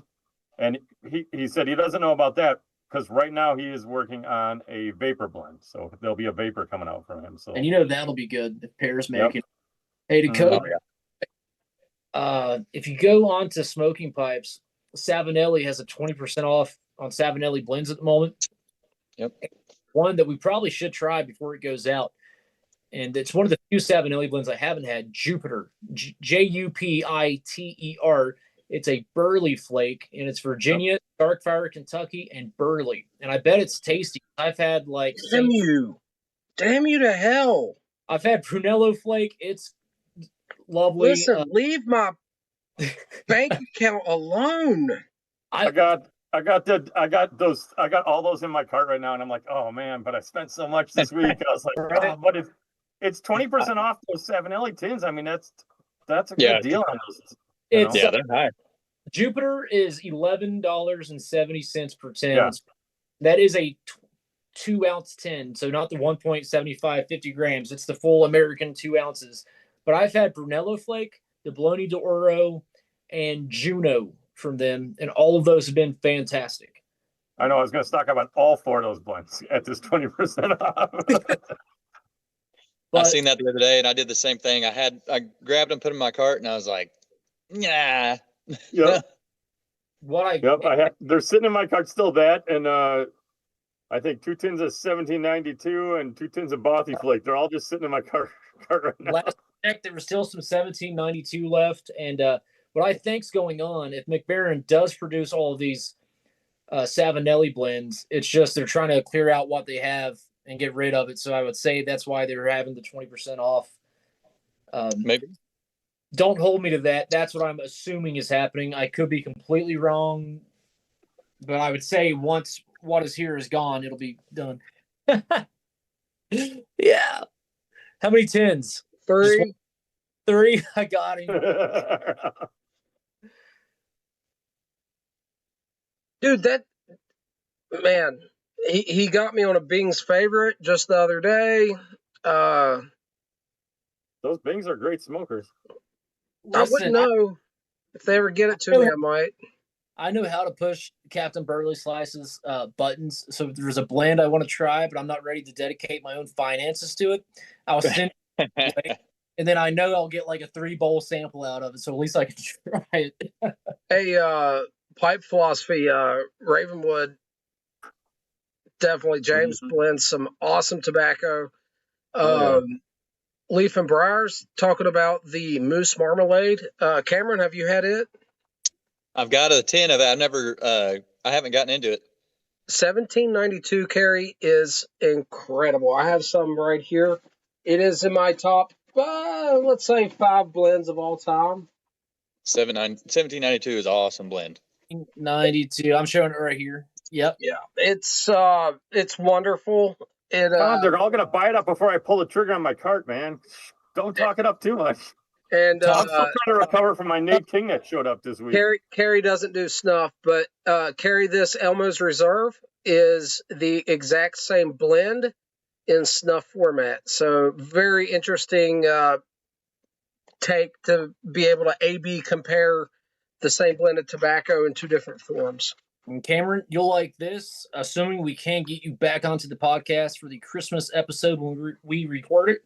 Dakota and I will be splitting this tin, smoking it. So nice. I think you have this year's as well, right? Yeah. I'm sure you'll have no problem opening that up and joining us. Did the same lady that did the old Burley Bear do that tin art as well? Yes. Yeah, Gracie. Gracie, man, she's talented, dude. Yeah. That is the most classic Christmas imagery I think I've ever seen. Me and Hunter were talking about it being like, it's like Gothic font, but it just puts you in mind of something that would be produced like in the 50s. It's got a total vibe to it. A Christmas film, a Christmas film based out of the 1860s or 1880s, but filmed in the 1950s. Boom. Yep. And what's great about it, the back is just as beautiful with the wording. And then I saw online when you open it up, the coffee filter, if you want to call it that it's wrapped in, has a what do you call it? No, mistletoe. Mistletoe. It has the mistletoe as the sticker. Check it out. I thought I had it in my bag because I smoked that last night, but I took it out of my bag. Gotcha. I was going to show you the thing on the inside, but yeah, there's a little mistletoe on the inside. It's great. I was like, man, I love Christmas. I'm nostalgic about Christmas. I love Christmas themed stuff. I want to buy a box of the Christmas tree cakes that everyone goes crazy about just to put on the shelf. Freaking artwork is so awesome. And they make those in chocolate now, by the way. Yeah, I saw that. Dude, I'm a sucker for this tin art. That is Christmas done right. And guess what? It's filled with great tobacco too. I'll tell you that. It is, and the tin art is beautiful. I know it's nothing compared to I don't want to put her artwork down. I'm not saying that at all. But it's not just a gimmick, and it's not all just great packaging. But the product, this holds true to the amazing marketing and the design of the artwork. Let me say it like that. You know what I mean? I don't usually care about the tin art. Typically speaking, when a big corporate company puts out pipe tobacco, as much as I like Cornell and Dill, none of their tin art From Beyond this year is really cool. But typically speaking, tin art means nothing to me. But when a smaller company really works on it and they're working with an artist that has a name and stuff, let's say Ravenwood, right, with Gracie. Let's look at the marketing and the visuals for Bad Cat tobacco. Mhm. Oh, yeah. I don't usually even care about the tin art, but when it's done right, I'm like, oh yeah, Yeah. it's pretty cool. I agree. And the fact that there's none of the warning labels on it, you know, it's just tobacco goodness. The back doesn't have all this made by SDG and done this and from here and from here. It's just beautiful wording. You know what I mean? Description. Mushrooms asking for the details on that Christmas blend. Hunter, if you'll hold that up. It's orange and mahogany Virginias. So what I'm going to do is read the back of it real quick. This is, of course, Ravenwood's 11th day of Christmas. And if I can read this, I'm not very good at reading on the spot, but a nostalgic holiday flake, 11th day of Christmas, is reminiscent of warm, dark baked bread, orange peels, with hints of mulling spices. A hearkening back to a simpler time with tinsel and popcorn on the tree, telling ghost stories and listening to old records around the hearth fire with family. Enjoy and Merry Christmas. And, you know, my lighting's terrible. I don't know if you can see that, but it's just the whole tin is just beautiful. And the fact that the back is as beautiful as the front, you know what I mean? Mhm. That's kind of an effort they went into, just the design of the artwork. Because any other blend, you know, you have the front there. Look, perfect example. And I love Samuel Golf, no offense, but you know, you have beautiful tin art, and then you just have, you know what I mean? But with this one, you can get something to look at on the back. I mean, this is like a tin I won't throw away. Once the tobacco's Oh, gone, yeah. hold on to the tin. You know what I mean? I love it too, because even how it's like, it's not a gloss finish, you know, and stuff like that. It's really, Mhm. I don't know. It's just warm. It It doesn't is, feel you're like right. a piece of sticker It's on it. inviting. It The doesn't. Yeah, it's got that Keepers vintage of- paper look to it that he went with, you know, with the coloring on it. It's a vintage paper feel to it. Yeah. Yeah, vintage paper feel. It doesn't have like the cheap, waxy, glossy, you Yeah. know, feel to it. It's like substantial. Yes. It's I love it's like aged and classic. Mhm. It's like that gift you get that's wrapped in brown paper with jute twine tied around it. You know what I mean? Yeah. The Y'all league, are going to love that. I do. I vibe out hard on it. The League of the Keepers of the Briar says Dan Tobacco Devil's Holiday, good holiday, and tin art tobacco. I haven't tried that one. I know it's berry flavored. That's one of the ones my wife wants to try, and I need to add it to an order. I'm going to get that in here at some point and give that a go. I never buy aromatics for myself. Anything my wife wants to try, I will gladly buy, and then that gives me an excuse to try. I'm trying to attempt to enjoy more aromatics, and it's difficult for me. Just One thing, you're doing it right. Stick with like the European aromatics. It's a Yeah, different, oh, it's a different, definitely. totally Oh, yeah. different vibe than what you're thinking of. So you'll be okay with that Devil's Holiday. You'll probably like it. I hope I because do. I hope I do. It's not like the It's other on my stuff that list. you're thinking of. So with that 11th day of Christmas, what I'm very excited about this year specifically is not only do I know it's going to be an amazing blend, but this year I did the impossible. I got Dakota on board with Virginia's. Mhm. Put that And junk I'll on tell you, We're talking You about them in smoke it? chat. oh, there's Cool Mints. Velo. No, dude. You're Zen. You need some Zynergy. We can take a trip to Zimbabwe. I gotta remember when I get out with you guys to keep my tin of that stuff in my pocket every time you're popping those things Oh. in. You know what I didn't realize? These are 9s that I've been using. You didn't Yeah. realize it. The hiccups didn't give it away. Huh?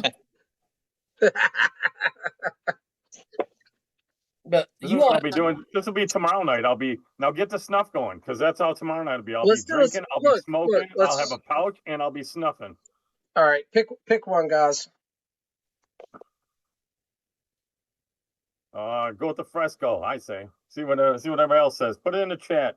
Guess one up, guys. Grab one. I've got Pick one the out. Just you say ready? black or gray. We'll take Black. a vote. Black. It's probably my favorite, guys. It's definitely my favorite German. It's really up there on my list. So this one is newer, and this one was produced since McChrystal's bought them out. This one is the original Bernard's. So, All right. but I do think McChrystal did a far better job than I thought they were going to do with matching it. Let's do this. Someone said both. I'm going to do both. I just did a smoking a pipe and do a little nasal stuff. Whoo! How it goes. I'm going to go for it here real quick. Chris, what kind of stuff you got on hand? You were talking about. Oh, I'm down, man. I stocked up last year. Oh, it was Good last stuff. March. I'm Down to my. I got 2 or 3 of the Red Bulls left because that's like my go-to. You can just that's just a Red Bull all the time. I'm always grabbing a Red Bull. I've got a Fire Dance left. I haven't tried that one yet. What else do I got? I got the what's the one? What's their coffee one? I'm blanking on what they call the coffee. The Gone with Coffee. It's just the. We We have have it. I have that one, and then I have. Well, I got the ones from the Vegas show. Seattle Pipe Club made their own snuff. The wintergreen one. The wintergreen one, which is Yeah. phenomenal, and then they just had like a regular just Virginia, it's not mentholate or anything. I didn't realize Seattle Pipe Club had made any stuff. That's cool. I know. I'm gonna have to reach out to them and be like, hey, so we send a couple of those back over to me. Now, when I need a refill. and I did get to try the plum pudding cigar, and that was cool. Yep. We smoked that on the podcast. I enjoyed it. So I had a friend today asking me about snuff. Someone you guys probably know, but I'm not going to mention. And I was like, you know what? This would be a long text. I think this is a good video idea. And he's like, oh, yeah. So I'm probably going to have a breakdown on some snuff variety video coming out here soon, as far as some recommendations for some easy to take, low nick, and then the other extreme as well. It'd be a good video, yeah. The Elmo's Reserve and not the Toke Rustica after popping, the 9 milligram nicotine pouch and smoking the pipe. I can do all 3, but I'm not doing that with the Rustica. I'm not that. Dude, Then you'd mess up and you'd shake out too much and you'd have to do it because that's the rules, right? And you'd really be up against it with that Toke Rust because you just dumped up too much in it. Listen, that is the rules, but not with the Toke Rustica. Yeah, the Rustica is kind of its own animal, man. You got to be careful with that stuff. You guys put a little asterisk next to that one when you're like, all right, that one, we'll give you an exempt. You can blow that off. The extra reserve can get blown off. That's the Cactus only Wipers in the chat. Very good evening. Listen, Chris, if you want to see a funny video, go back into Dakota's page here, and we released it was around Thanksgiving, a snuff video, and I don't remember what I was using, but I got way too much in my hand. But I watched that one. I saw that one. That was hilarious. Rules are rule. If it comes out, you're doing it. You know what I mean? Mm-hmm. So I did like this mountain of snuff, and I tried to keep it together for the video, but I was dying inside. It was the Best Brown. Yeah. Not Best Brown. The Kindle Brown. Yeah, I think it was Kindle Brown, wasn't it? Yeah. Cactus Piper asks, do you buy most of your snuff online? You pretty much have to buy all of your stuff online. It comes out of Europe. It's kind of gray market. Shipping gets screwed up. You pay way too much for shipping, and it takes forever to get here. It is a hot mess. But worth doing. Yeah, it's worth doing for me.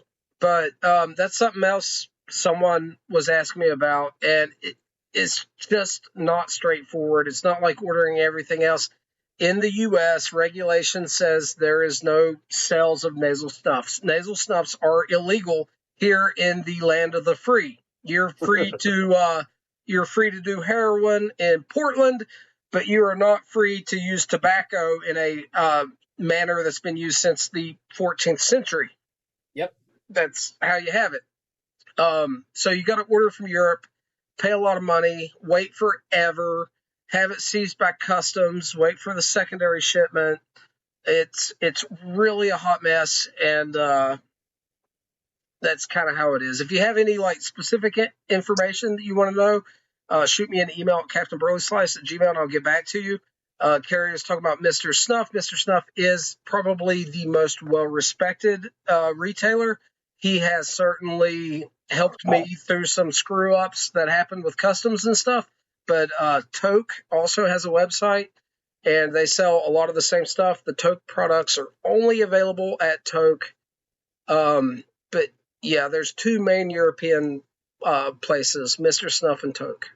And my advice, real quick, if you do decide to put in a snuff order, which I highly recommend that you do, snuff is cheap, and it goes a very, very long way. It lasts a very long time. So, don't buy like $20 and pay $30 to $40 to $50 in shipping. Spend some time, save up the money if you have to, and buy like $100 worth at once, and you'll be good for a lifetime. The shipping is heavy, but if you put a big order in, it will offset the shipping, and you'll have snuff forever. Essentially, that's what I was going to say. Going back to the preloaded carts, I think I had like $125 in my Mr. Snuff cart, and I was like, and then I was like, oh man, that shipping and everything. I was like, oh, but it's suffer once and you're good to go. You put $100 worth of snuff in your cart, it'll last you a long time. yes. Cameron, I don't know if we've talked about it. Have you ever tried snuff? I have a couple different blends. Yeah. It's all right. I mean, I enjoy it a little bit. It's not my preferred method of nicotine, but Me either. I do a little bit here and there. yeah. Yeah, I had a couple of Bad Cats when he first dropped what was it, that one like Monkey Bread or whatever, and then like the Candela one and stuff. I snagged those. I didn't get to try the Candela one. That was one of the ones on my list, man. That very interesting for a snuff blend. So Yeah, it was really like fresh. It was pretty cool. with me, I'm not a daily snuff user, but definitely a weekly, multiple times a week, I'll use snuff. Real quick, just because this is hilarious. Pipe Philosophy says, I lost it. Oh, throw a little Zen in your pipe. Trust me. He says, I'm just joking. Oh, gosh. You know what I've always thought about? And I would not do this, but I don't know why I think about it. Taking the pouch of Zen, breaking it up, and using the vegetable fiber that's inside as nasal snuff. Don't do that. Yeah. Nah. The stuff that's in that Zen is Be right back. you don't want to do that. That's like, because there's like sodium bicarbonate and stuff like that in there. Yeah. You couldn't do it. I mean, it would be bad if you did. That's a joking, just like Pipe Philosophy. We're just joking, people. Don't do that. Like the call of the void, you know what I mean? That like intrusive thought that like I know this, but why do I want to?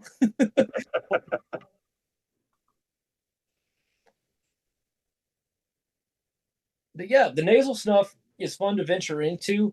It's I really enjoy it, and I'm very happy to see people like Bad Cat making micro snuff. Some blenders here in the US getting into it. Of course, pretty soon, big news on Mr. Snuff. We'll have some, it's kind of under the table, but Dakota's talked about it, so I'll mention it. Should be offering some micro snuffs from America on their website. So it doesn't make a lot of sense, but it's rules and regulations. Made in America, send it to the UK, then buy it from the UK to send it back to America. But yeah, I'm excited to see what happens there. Like I said, not sure if I'm supposed to say anything, but he said it before, so I'll say it. Bad Cat's got it out like on his Discord, so he's putting it out there for people. He's letting everybody know when it should be coming to Mr. Snuff and stuff. Boy, it's smoky in here. And do you know if Bad Cat still has any of the hankies for sale? I know Dakota picked one up for me and him, or one for each. I saw him posting on it. I mean, I think he was looking to get at least 15 so he could do the order, so he'll do more. And I believe that's for charity, isn't it? It's a fundraiser. I don't know exactly what Fundraiser. It was a fundraiser for him to fundraiser. Going. Yeah, I ordered 2 of those. I'm not gonna lie. I wish he would have reversed the colors on it though. Black with the yellow highlight? Yeah, I mean, if it's gonna be my snuff hanky, I'd rather wouldn't have a yellow. I thought about that, man. Like that German stuff. That I can't leave it in too long until I have to blow my nose. But, and it looks rough, man. On a white paper towel, I can imagine on that yellow hanky. That's what I'm saying. A black hanky would have reversed the colors on it, black and yellow instead of yellow and black. Hanky than with the yellow, with the brown snuff.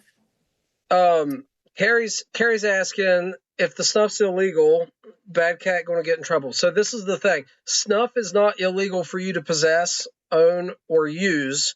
It is impossible to legally order it. So it's like this complete gray market thing. You cannot get in trouble for ordering snuff from Europe. If anything, the burden would be on them to, be in compliance. Bad Cat, and I can talk about this, I'm almost certain. I'm going to anyway. Bad Cat is working with Mr. Snuff. Mr. Snuff is going to do this thing where he gets artisan blenders and does small boutique snuffs. So what's going to happen is Mr. Snuff is, all the artisan blenders are mostly from America, are going to send their product to Mr. Snuff in Europe, and Europe's going to send it back to America to make it all work. And it is all stupid, but it's what has to be done to cross all the T's and dot all the I's. And one thing I'll say real quick is nasal snuff. There's laws against nasal snuff to be used, in the nasal passage in America. That being said, oral snuff is legal. So you think moist snuff like Copenhagen, okay? But you can also buy dry snuff that can be taken orally, such as the Scotch snuff that we've discussed before, but it also can be used like dry snuff. It's traditionally oral, but sold as, it's traditionally nasal, but sold as oral snuff. Yeah, so the stuff that Swisher and these American companies, the dry Scotch American style snuff, Square and Navy and all these ones, they're sold as oral snuff, even though it's... So it's kind of like selling, roll your own cigarette tobacco, but labeling it as a pipe tobacco for tax reasons and legal reasons. The American snuff is kind of like that. There is people that use it orally, but it honestly can be used both ways. It's like pipe tobacco used to be. You buy Prince Albert, it used to say for cigarettes or for the pipe. Dude, I tried it orally once. Holy moly, no go. Oh, the dry snuff? Yeah, American style dry Scotch. It was the Sweet Navy snuff. And I had a great grandma or someone in the family my dad was telling me about that chewed in her lip the same thing. And he was telling me about it. And I was like, I was at work or something. I was like, I had it with me. I was like, I'll give it a go. And I got put it in there like some Copenhagen, and holy moly, it just instantly went everywhere. It was gritty, got in between my teeth, all over my mouth. I couldn't wash my mouth out enough to get that crap out of there, dude. I use the honeybee that's really sweet, and I actually enjoyed it. And so Pipe Philosophy says, what? Nasal snuff is technically illegal in America? Wild. Illegal to sell. Dry snuff to be used nasally is illegal, but dry snuff to be used orally is legal. So just keep that in mind. And there's like weird, it's like weird, like regulations, and different states have stuff in there. It's like a real weird thing, because if you walk into the Country Square, they got nasal snuff you can buy, and they'll sell it to you, but they won't ship it out. Like, it's not on their website, obviously, but I called them. I was like, well, can I just order it up from you guys and have you send it to me? And they're like, no, we can't do it. It's only for, like, if you came into the shop, we could sell it to you, but we can't ship it out. So I've had the same experience at the Gatlin Burlier, a place in Baltimore, and a shop in Gettysburg. I've bought actual nasal snuff. Mm-hmm. That's interesting you mentioned that, because I never thought of that. And then Cactus Piper says, just don't try it rectally. You think that there's a tribe in Africa that you won't believe what they use. It's not rectally.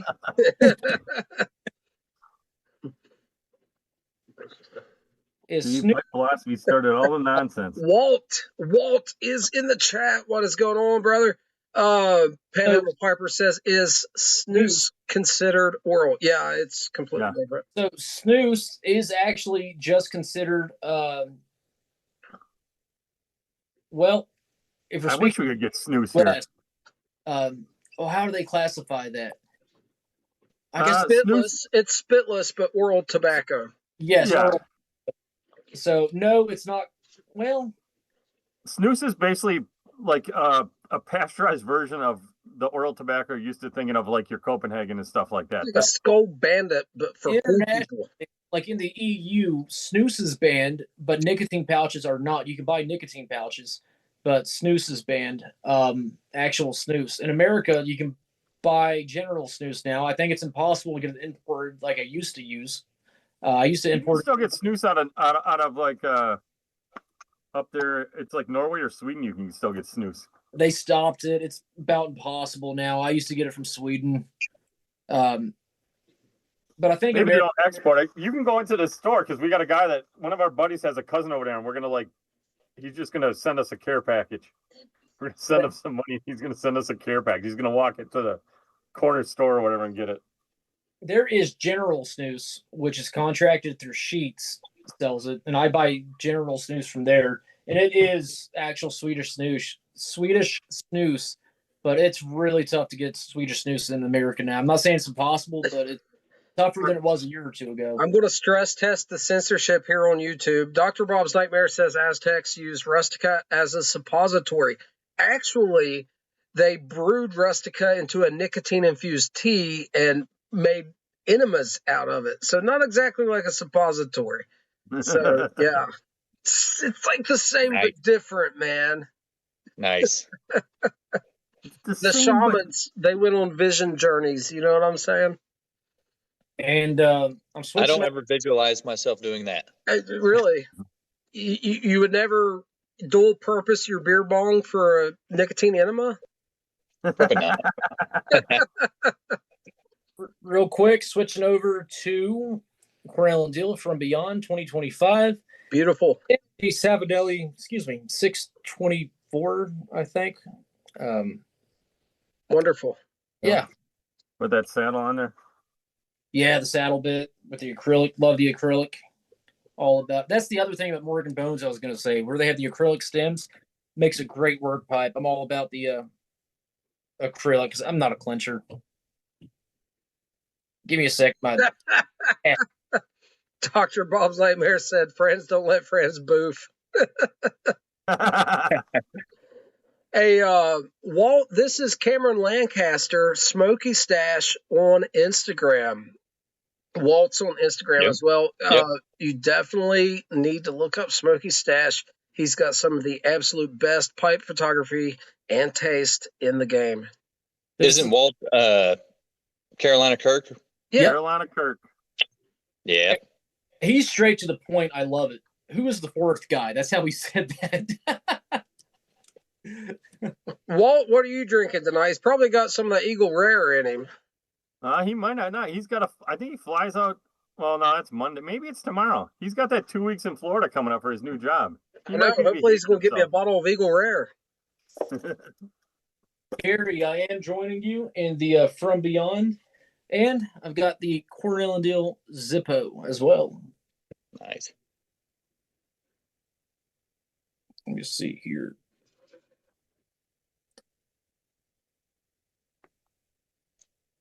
I must ask that man a question, but I'll shave it for later. Bound to happen. That's a good one. Dirty Muffler in the chat. We just had a huge snuff Q&A, but I will have a video out this coming week on all the details about that. So no worries. Hey, I was going to ask you, you were talking about your big snuff order, getting caught up in customs and everything. Oh, yeah. I ordered not a huge package from Esterval's like a couple years ago, bunch of HU blends and stuff. And sure enough, my first freaking order from there, and it gets caught up. And they used to ship out with DHL. And so it was hung up. And I start calling people all this stuff, and turns out it wasn't necessarily customs that had the problem. It was DHL would not authorize the shipping of tobacco products or whatever, something. It was against their policy. So always something. Just several months ago, Cameron, when I was having issues, it's funny you bring up the DHL thing. What was the timeline on that? How long ago was that? That was probably like 2013, 3. Okay. Well, just a few months back, Mr. Snuff was having all kinds of issues with carriers, DHL being like the main one for a time. And right when that order of mine was trying to get through, Mr. Snuff had to drop DHL, then pick up DHL again. And in the interim, my shipment was in DHL's possession, and that was part of the whole rigmarole. Lots of complications, but I was on his Discord, and they had a help channel where you can discuss problems and stuff, and that was a huge thing a few months back for a lot of people.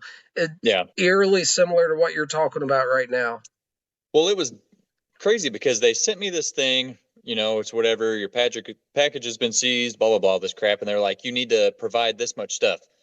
And it was like asking for, import forms and stuff like that, what my tobacco whatever ID was and all this crap. And so I called a guy in New York. I just started Googling people, and he was like a lawyer. And I called their office and was like, hey man, here's the situation. And he's like, well, how big is the package? I was like, he's like, is it like pallets? I was like, no, it's like a shoebox. And he's like, you're never getting that. And I was like, what do you mean? He's like, you'll never get that. He's like, it's not worth your time. It's not worth your money. And I was like, well, hell, I was like, this is crazy, And so what they did was I paid to ship it back. And then Esterval's was, I was probably one of their first orders because they said, hey, we're going to try doing this, but we don't know if it's going to work. And they was going to ship it UPS. And so they did. And sure enough, I got it a few weeks later, but it was like a big mess. It was ridiculous. So I haven't ordered since. I want to, but not worth now. You pay the tariffs on all that. It's insane. Yeah, for sure. It's so funny, guys. The shipping costs went up too. The regulations with tobacco is so funny. The things people were able to get, as far as international borders and stuff, the things shipped back and forth. You could order the craziest stuff straight from China. You know what I mean? You can go right now on Temu, and order crack pipes and meth stems and shit right now from Temu, and you're totally above board, right? And people tax-paying working people that don't break the law, that want to participate in a tradition that humanity has done since recorded history. You have all this stuff to fight against. It is the wildest thing when you step back and you look at it from the 40,000-foot view with the regulations and us just wanting to live our lives. It's insane. Yeah, it's ridiculous. Carrie's looking forward to the tin of stuff her brother is bringing back from Munich. I'll be excited to see that as well. That'll be in a video. Yeah, that sounds cool. Wondering where Brutal Enough is. He's not in Germany, but he is in Austria, I believe, right? Yeah, he's in Austria.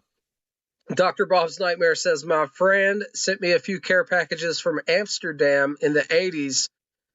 First one got through, customs sees the rest. Well, when you're ordering from the coffee shops in Amsterdam, that coffee gets real cold by the time it gets to the States.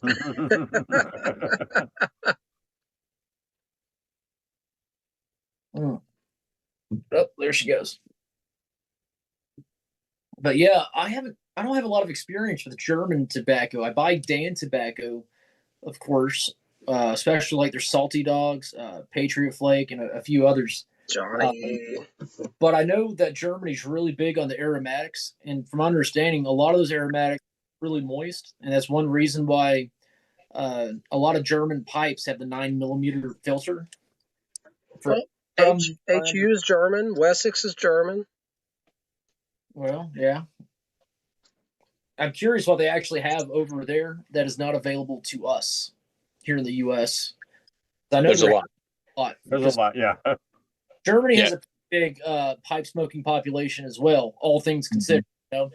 And what we have access to in America, I'm sure, is only just a tiny bit of, based on what I've seen, just a tiny bit of what Germany has. Yeah, they got a ton. What about German pipes? Have you guys ever had any German pipes? I know there's some really nice stuff, at least historically made in Germany. I don't know currently what's being made there, but anybody own any German factory pipes or anything? No. I mean, I got a couple of Vaughns, but that's about it. No old school stuff. I don't have any factory pipes. I've got a Dirk Heinemann pipe, which he's not, I guess, from Germany, but somewhere over there. Right. Yeah, Dirk makes great pipes. Yeah. Doesn't Per Jensen live in Germany now? Yeah. Okay. Oh, really? Mhm. I didn't know that. Yep. That's I believe interesting. Munich, right? Doesn't he live in Munich? Yeah, Munich or Berlin. I can't remember which one it was. Yeah. And 209 Piper's back on the chat, and he says he is a legend in his mind. Well, you're a legend in our minds too. Walt's talking about tumbling dice from Dan Tobacco. He sent me a sample of that. It's like a cube cut vapor, and what a great blend. I did a review on that one, and that one was a lot of fun to smoke. Really enjoyed it. I felt bad for Doc those couple of times he was out there and he went live. Like I was like, man, I went to bed like literally like a half an hour before he went live, and I was like, oh, I would have jumped in. It was like the poor guy's up late all by himself. I'm having to Google stuff here in the chat.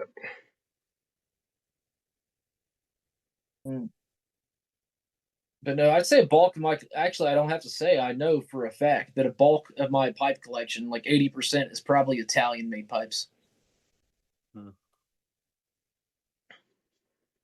And one day I'd like to venture in to get some Radices. They seem really great. Sir Jacopo's, Castello, getting a little high on the price there, but got some great stuff. The thing about that means yes, sir. And if you guys are wanting to know how it's pronounced, oh, come on, do it. Jawohl. There you go. The thing about the Costello pipes is they have the vulcanite stems, and I'm the only person probably that prefers acrylic. But Radice, if I'm saying that right, Radice, they use all acrylic stems and looks pretty cool. I need to look into Sir Jacopo. I'm not sure what stems they use, if it's acrylic or not. I know Johnny was live at like 2 a.m. the other night. I got the notification the next morning. I was like, I wonder what that was like.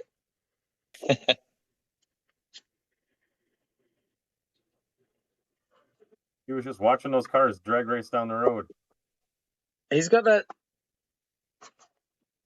He said quarter mile or half mile until the light. Everybody runs it wide open.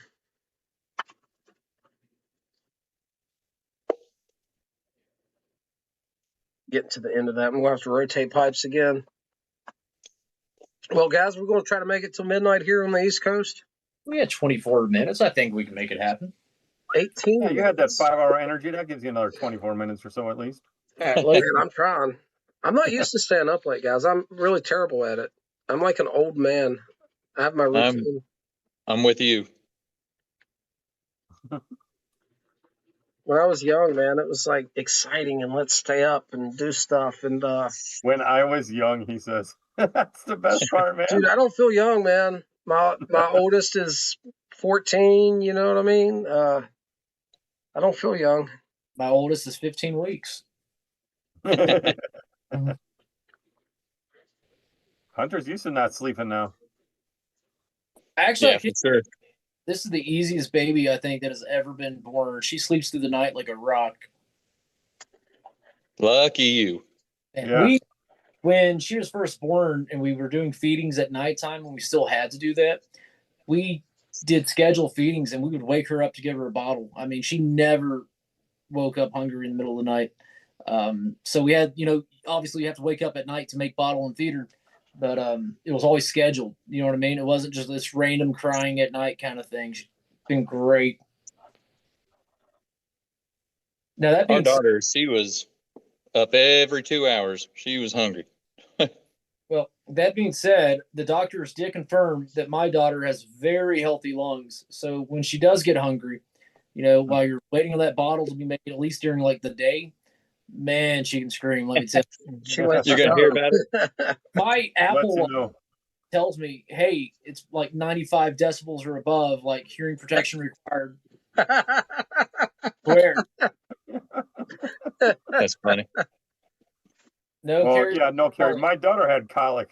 That was my son. I was okay with, but the second one, oh, my daughter. Huh, that was painful. My wife and her brother's wife were pregnant at the same time, and their due dates were 10 days apart, but they had them a week early, so they were still 10 days apart.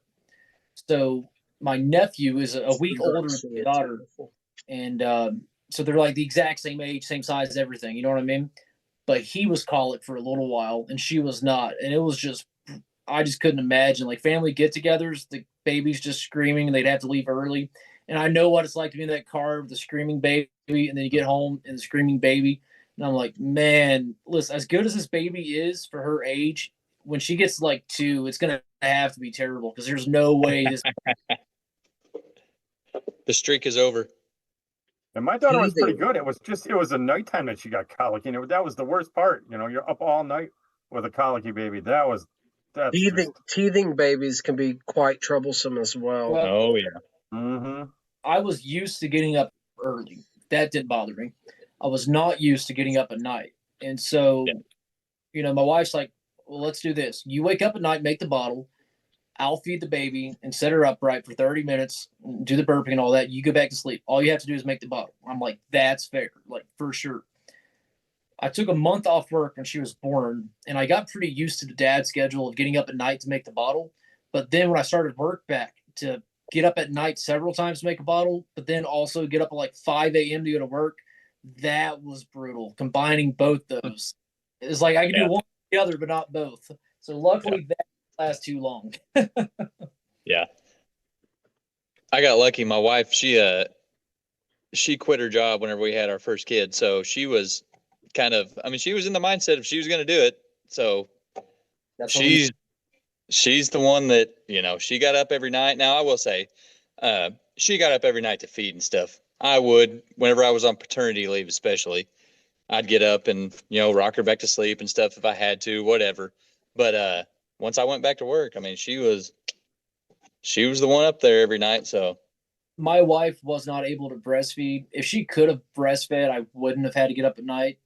Yeah. I got back to work, but where we did have to make bottles. That's the least I can do is make a bottle. She's doing 90% of the work. Let's be honest. You know what I mean?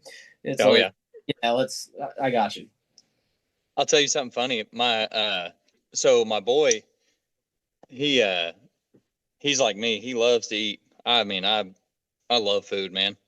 And, dude, for the longest time. So he was breastfed too. So she was up every 2 hours with him. Mm-hmm. That fool, he would eat all the time. And then he got old enough, to eat solid foods and everything.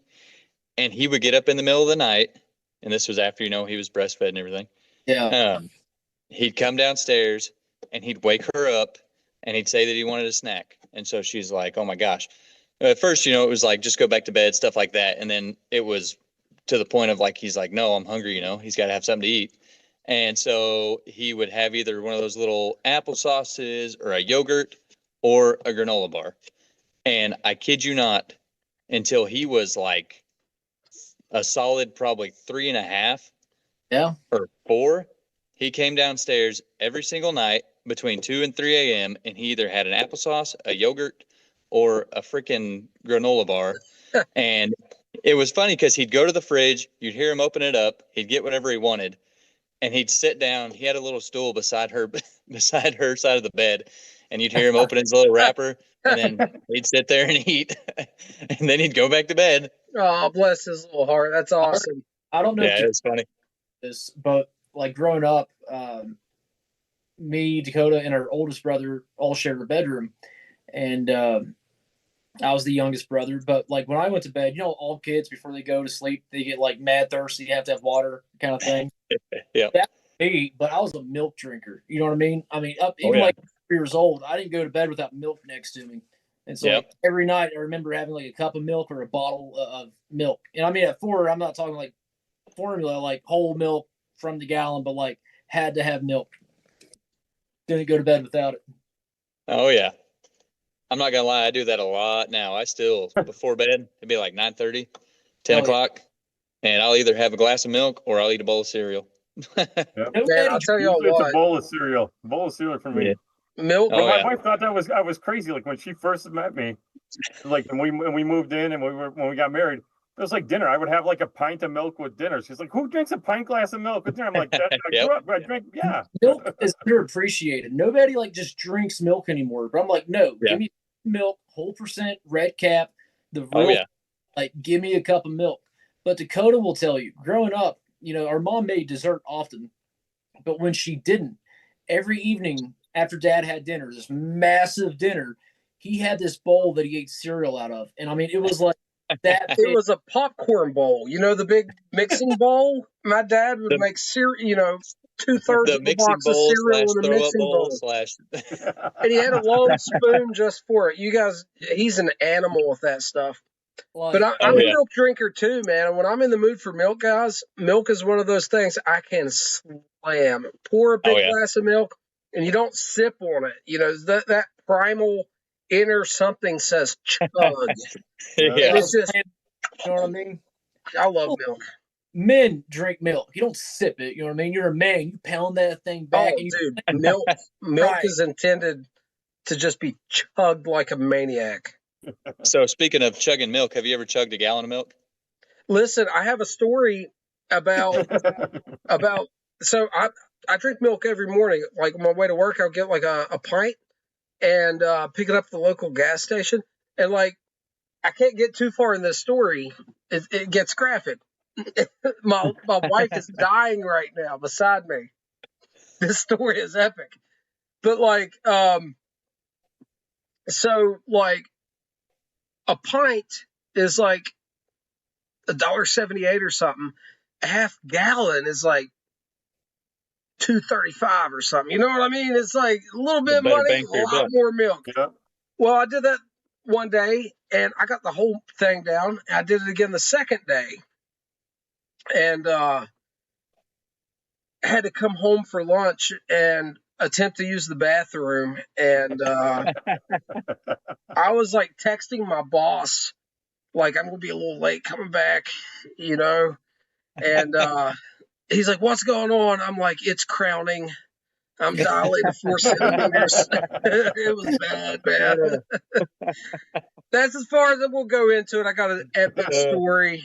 Maybe if I start a Rumble channel, we'll get into that one. But whoo, boy, that was a Leafy dandy. Brian is ice cold. So yeah, ice cold milk. But my wife takes it a step too far.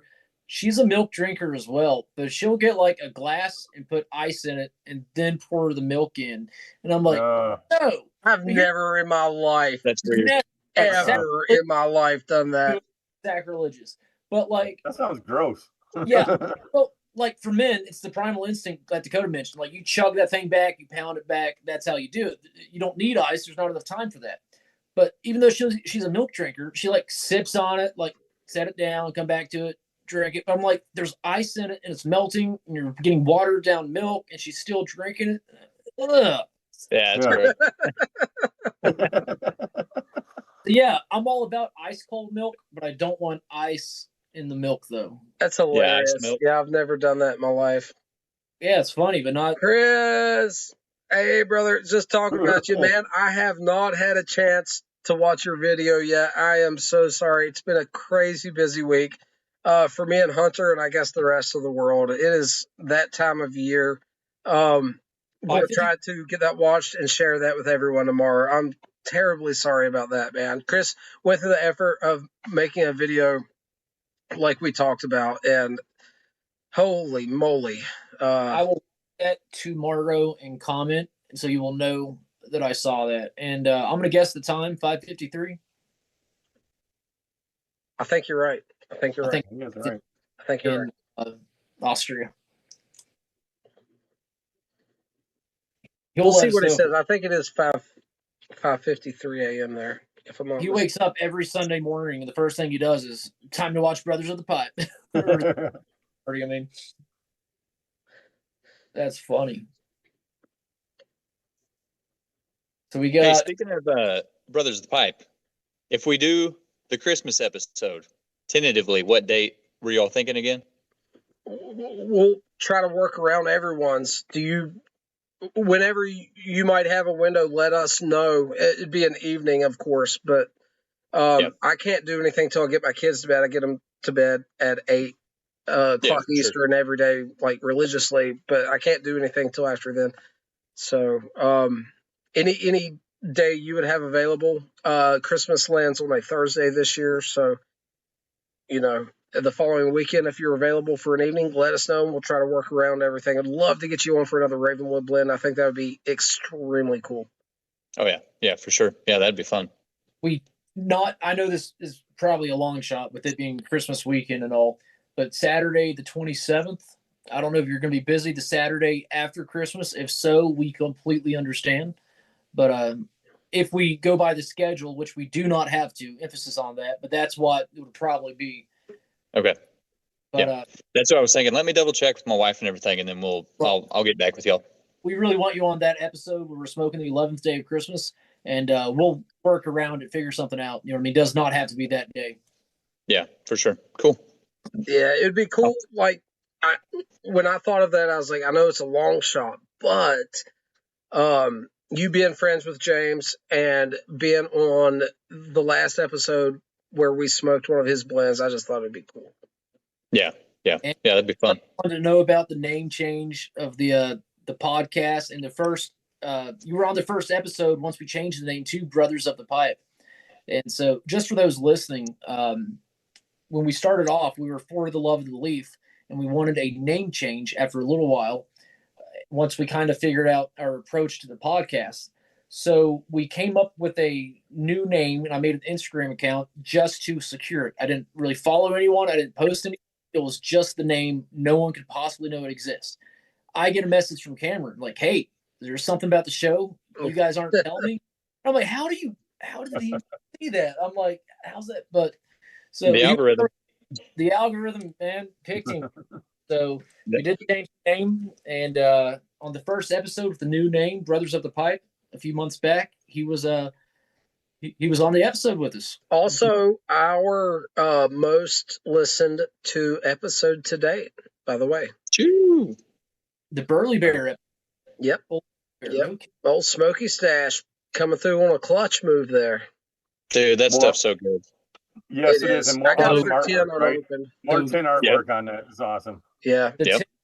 Just like the 11th day of Christmas, the 10 artwork's fantastic, and the blend, lives up to the artwork. It's not like all whistles and the products. You know what I mean? It's like as good as that 10 art makes it look, the blend is just as good. I mean, fantastic. Everything about it. Oh yeah. I'm patiently waiting for the first quarter for the next drop of that to come. Yeah. Yeah, that was good stuff. That was a really good blend, man. Me being a Burley Flake guy, holy moly, did it scratch my itch. Really enjoyed that. Like I said, I've got another 10 in the cellar. I don't know when I'll pop it. You know what I mean? I'd like to get 20 more 10s of it. It's so good. Don't you hate that? I told him that I told James that Witch Thorn, because I was like, do you got any more of that laying around? Because I took a 10 of that to Vegas, and I was sitting up in the room with Silver, and she was looking for some tobacco, and I was like, well, what do you like? And she told me, and I was like, well, here, try this. And she popped it. She loved that. And I was like, all right, do you got any more of this laying around? I said, because I want to give her a 10 the next time I see her. Nice. He's like, yeah, I got one. I was like, all right, well, hold it for me. I'll toss it in my next order. Then I'll. Witch Thorn's another one that I'm not a big English smoker anymore. I've been getting back into them, and honestly, and I always have been this way.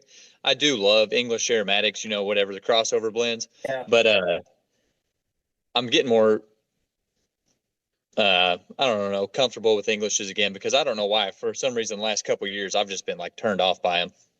And man, but Witch Thorn's one that's just like so unique, man. Yep.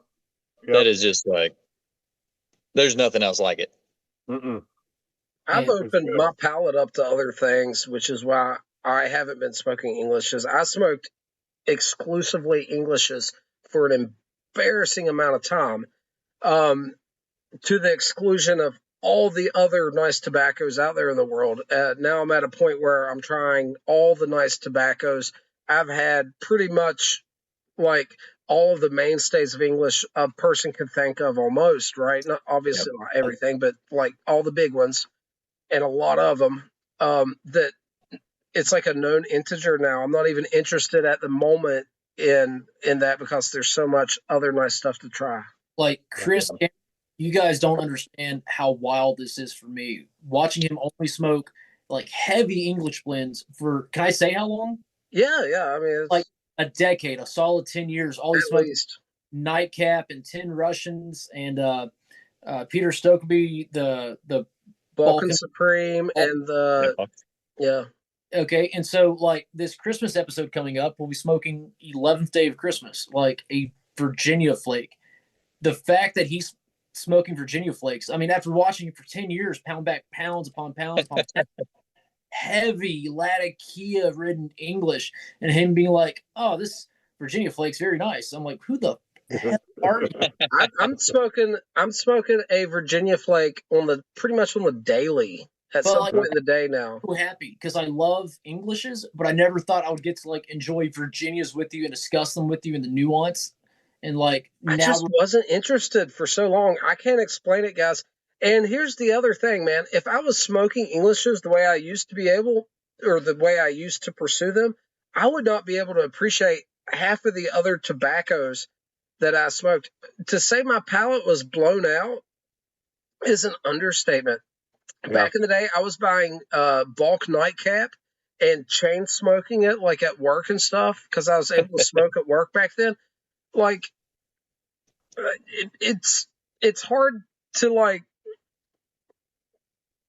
put myself in the same mindset I was in then because honestly, listen, you smoke that much Nightcap and then you come home and eat hot dogs for dinner. Guess what your hot dogs are tasting like? I'm not joking. Yeah. You can brush your teeth and scrub your tongue.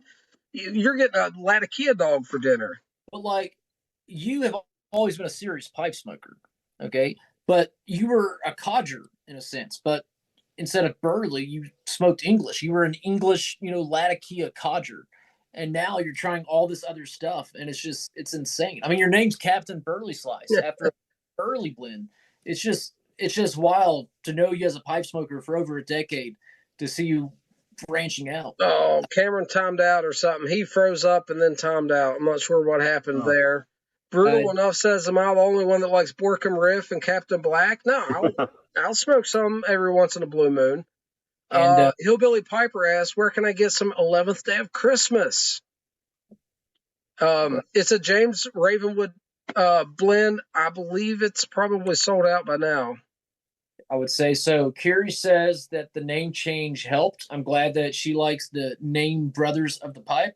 We thought it was fitting, being, actual brothers that share this bond of pipe smoking and having the podcasts. Pipe philosophy.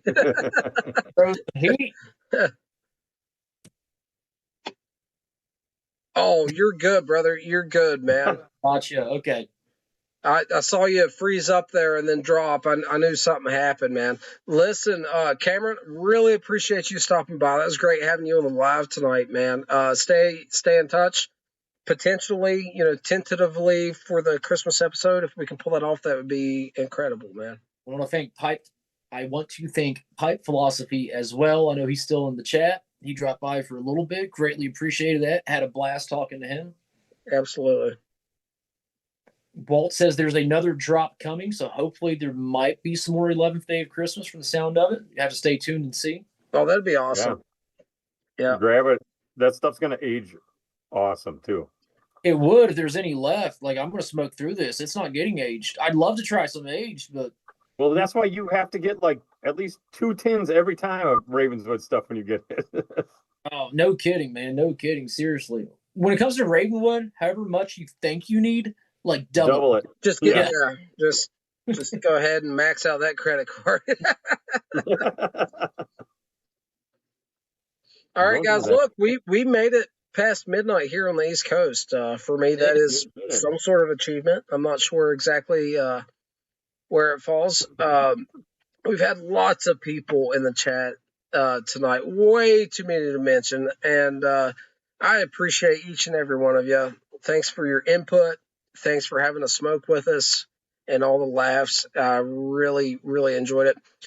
Pipe Philosophy, Cameron, and Chris, thank you guys so much for joining in on this. It's so much fun. Love having someone on here to talk to. It was a good time. It's incredible. West Coast After Party. Yep, League, start it up, man. Go live and let me know how it goes. Yeah, come on, Doc, fire one up for us. It's not going to be me, man. I am outies. It's been a long day. I don't do well staying up late. But here we are.